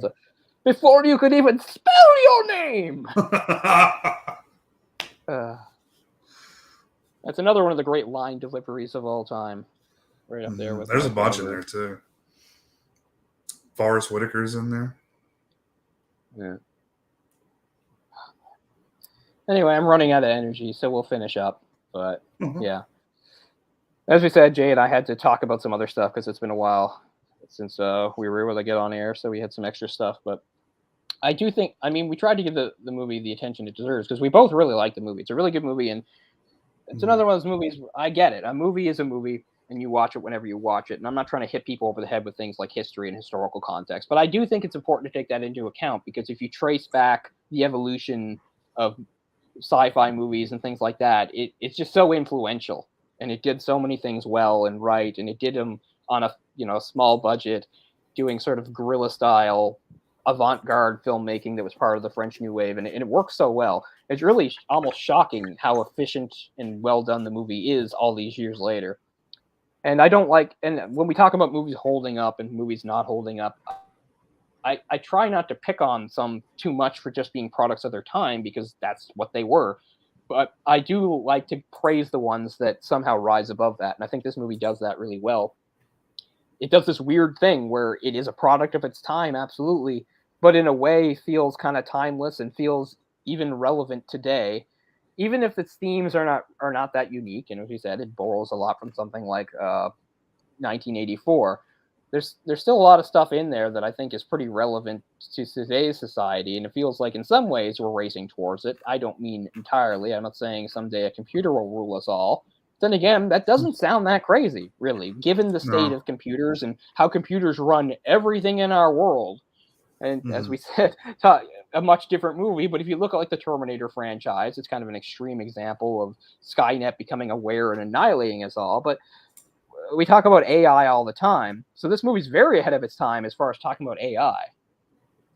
This is a self-aware computer that rules some sort of powerful city-state or something that's feared by the rest of the world. And again, they only hint at certain things, but you better believe that thing had like the nuclear codes or whatever and could fire off shit when it wanted to. I think that's probably the main reason our character gets sent on his mission, is because it's seen as such a danger to the rest of the world. So, yeah, that kind of stuff doesn't seem completely outlandish or just some silly thing that they dreamed up back in the 60s.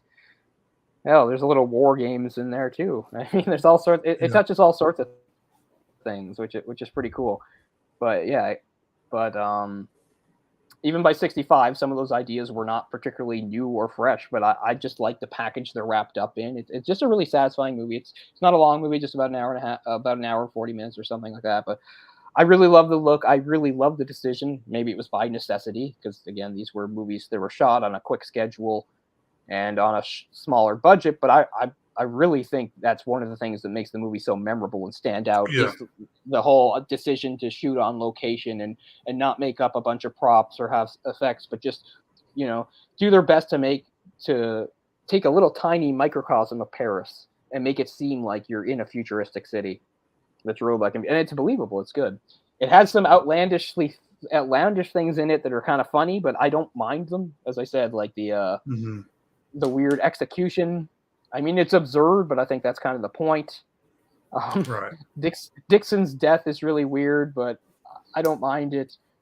And I think they actually showed a lot of restraint with what with the heroine, her character, because it would have been so easy to go the more obvious route of her eyes being open to the world of emotion and all that. I like that it's more a slow burn, it's more gradual, and it's not even complete by the end. But then she has that line, she's like, "I love you." I don't even necessarily think it means she's realized she loves him. I think it's more she realized she can love. I really think that's what it means. It's not, oh, she fell in love with the first man to like show her any affection.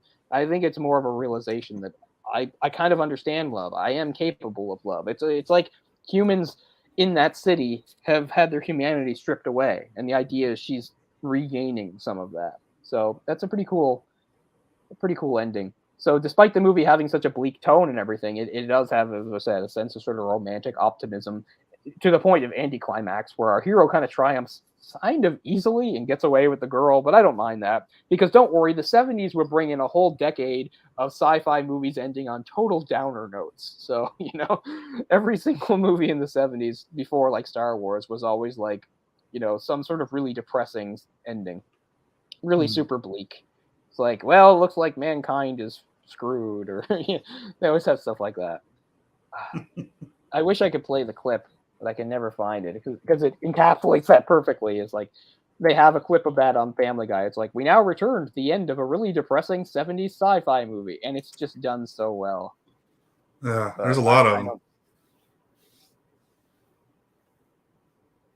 Like Logan's Run and stuff like that. Yeah, and this one's like really based on Logan's Run. Let's see. Oh, yeah, here it is. Let's see if we can do the share screen thing on here. Oh, cool. Trying to remember how to do that. How long is it? They may not like us doing that. It's about it's probably less than a minute. Yeah, we could try it. I can always cut it out or something later. I mean, it's not essential to the episode. It's just something I think is really well done. I don't remember how to. I'd like to see it. I don't remember how to share a screen though. It looks different. You have to be the host, or I was gonna say you're the host, but I should be able to do it as not the host, shouldn't I? Yeah. Oh, there's share. Or is it just a share button? Is that right? It's at the bottom for me. You hit share and then share screen. Oh yeah, share screen. Yeah, there it is. Okay. And share screen. And it should pop up for me to bring in here at the bottom. Oh, wait a second. It did, but I hit the wrong thing. I gotta do it again. There's something Google Chrome wanted to do something, and I denied it. Okay, Google Chrome, do whatever you want to do. Oh, crap. Now I can't get it back. I guess I can't do it because I denied it something. Chrome tab.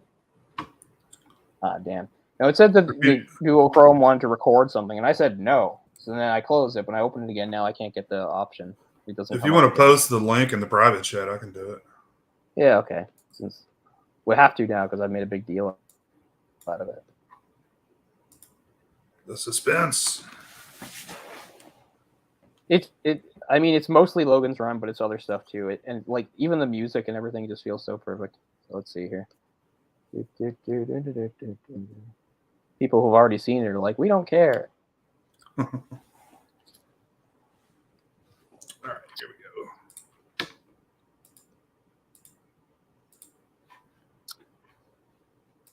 But sometimes they just nail things, and this is absolutely nailed because I know I've seen movies besides Logan's Run from the 70s that have bleak, depressing endings. It's mostly Logan's Run, but there's more to it.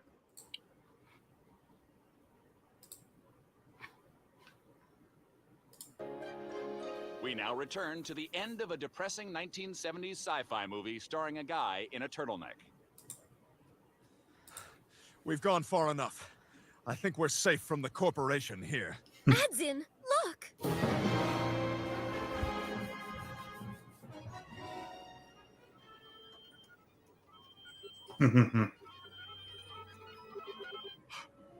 It can't be!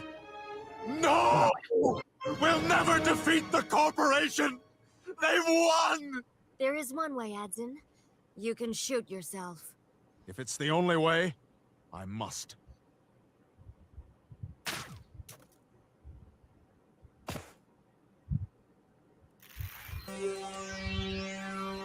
Nice.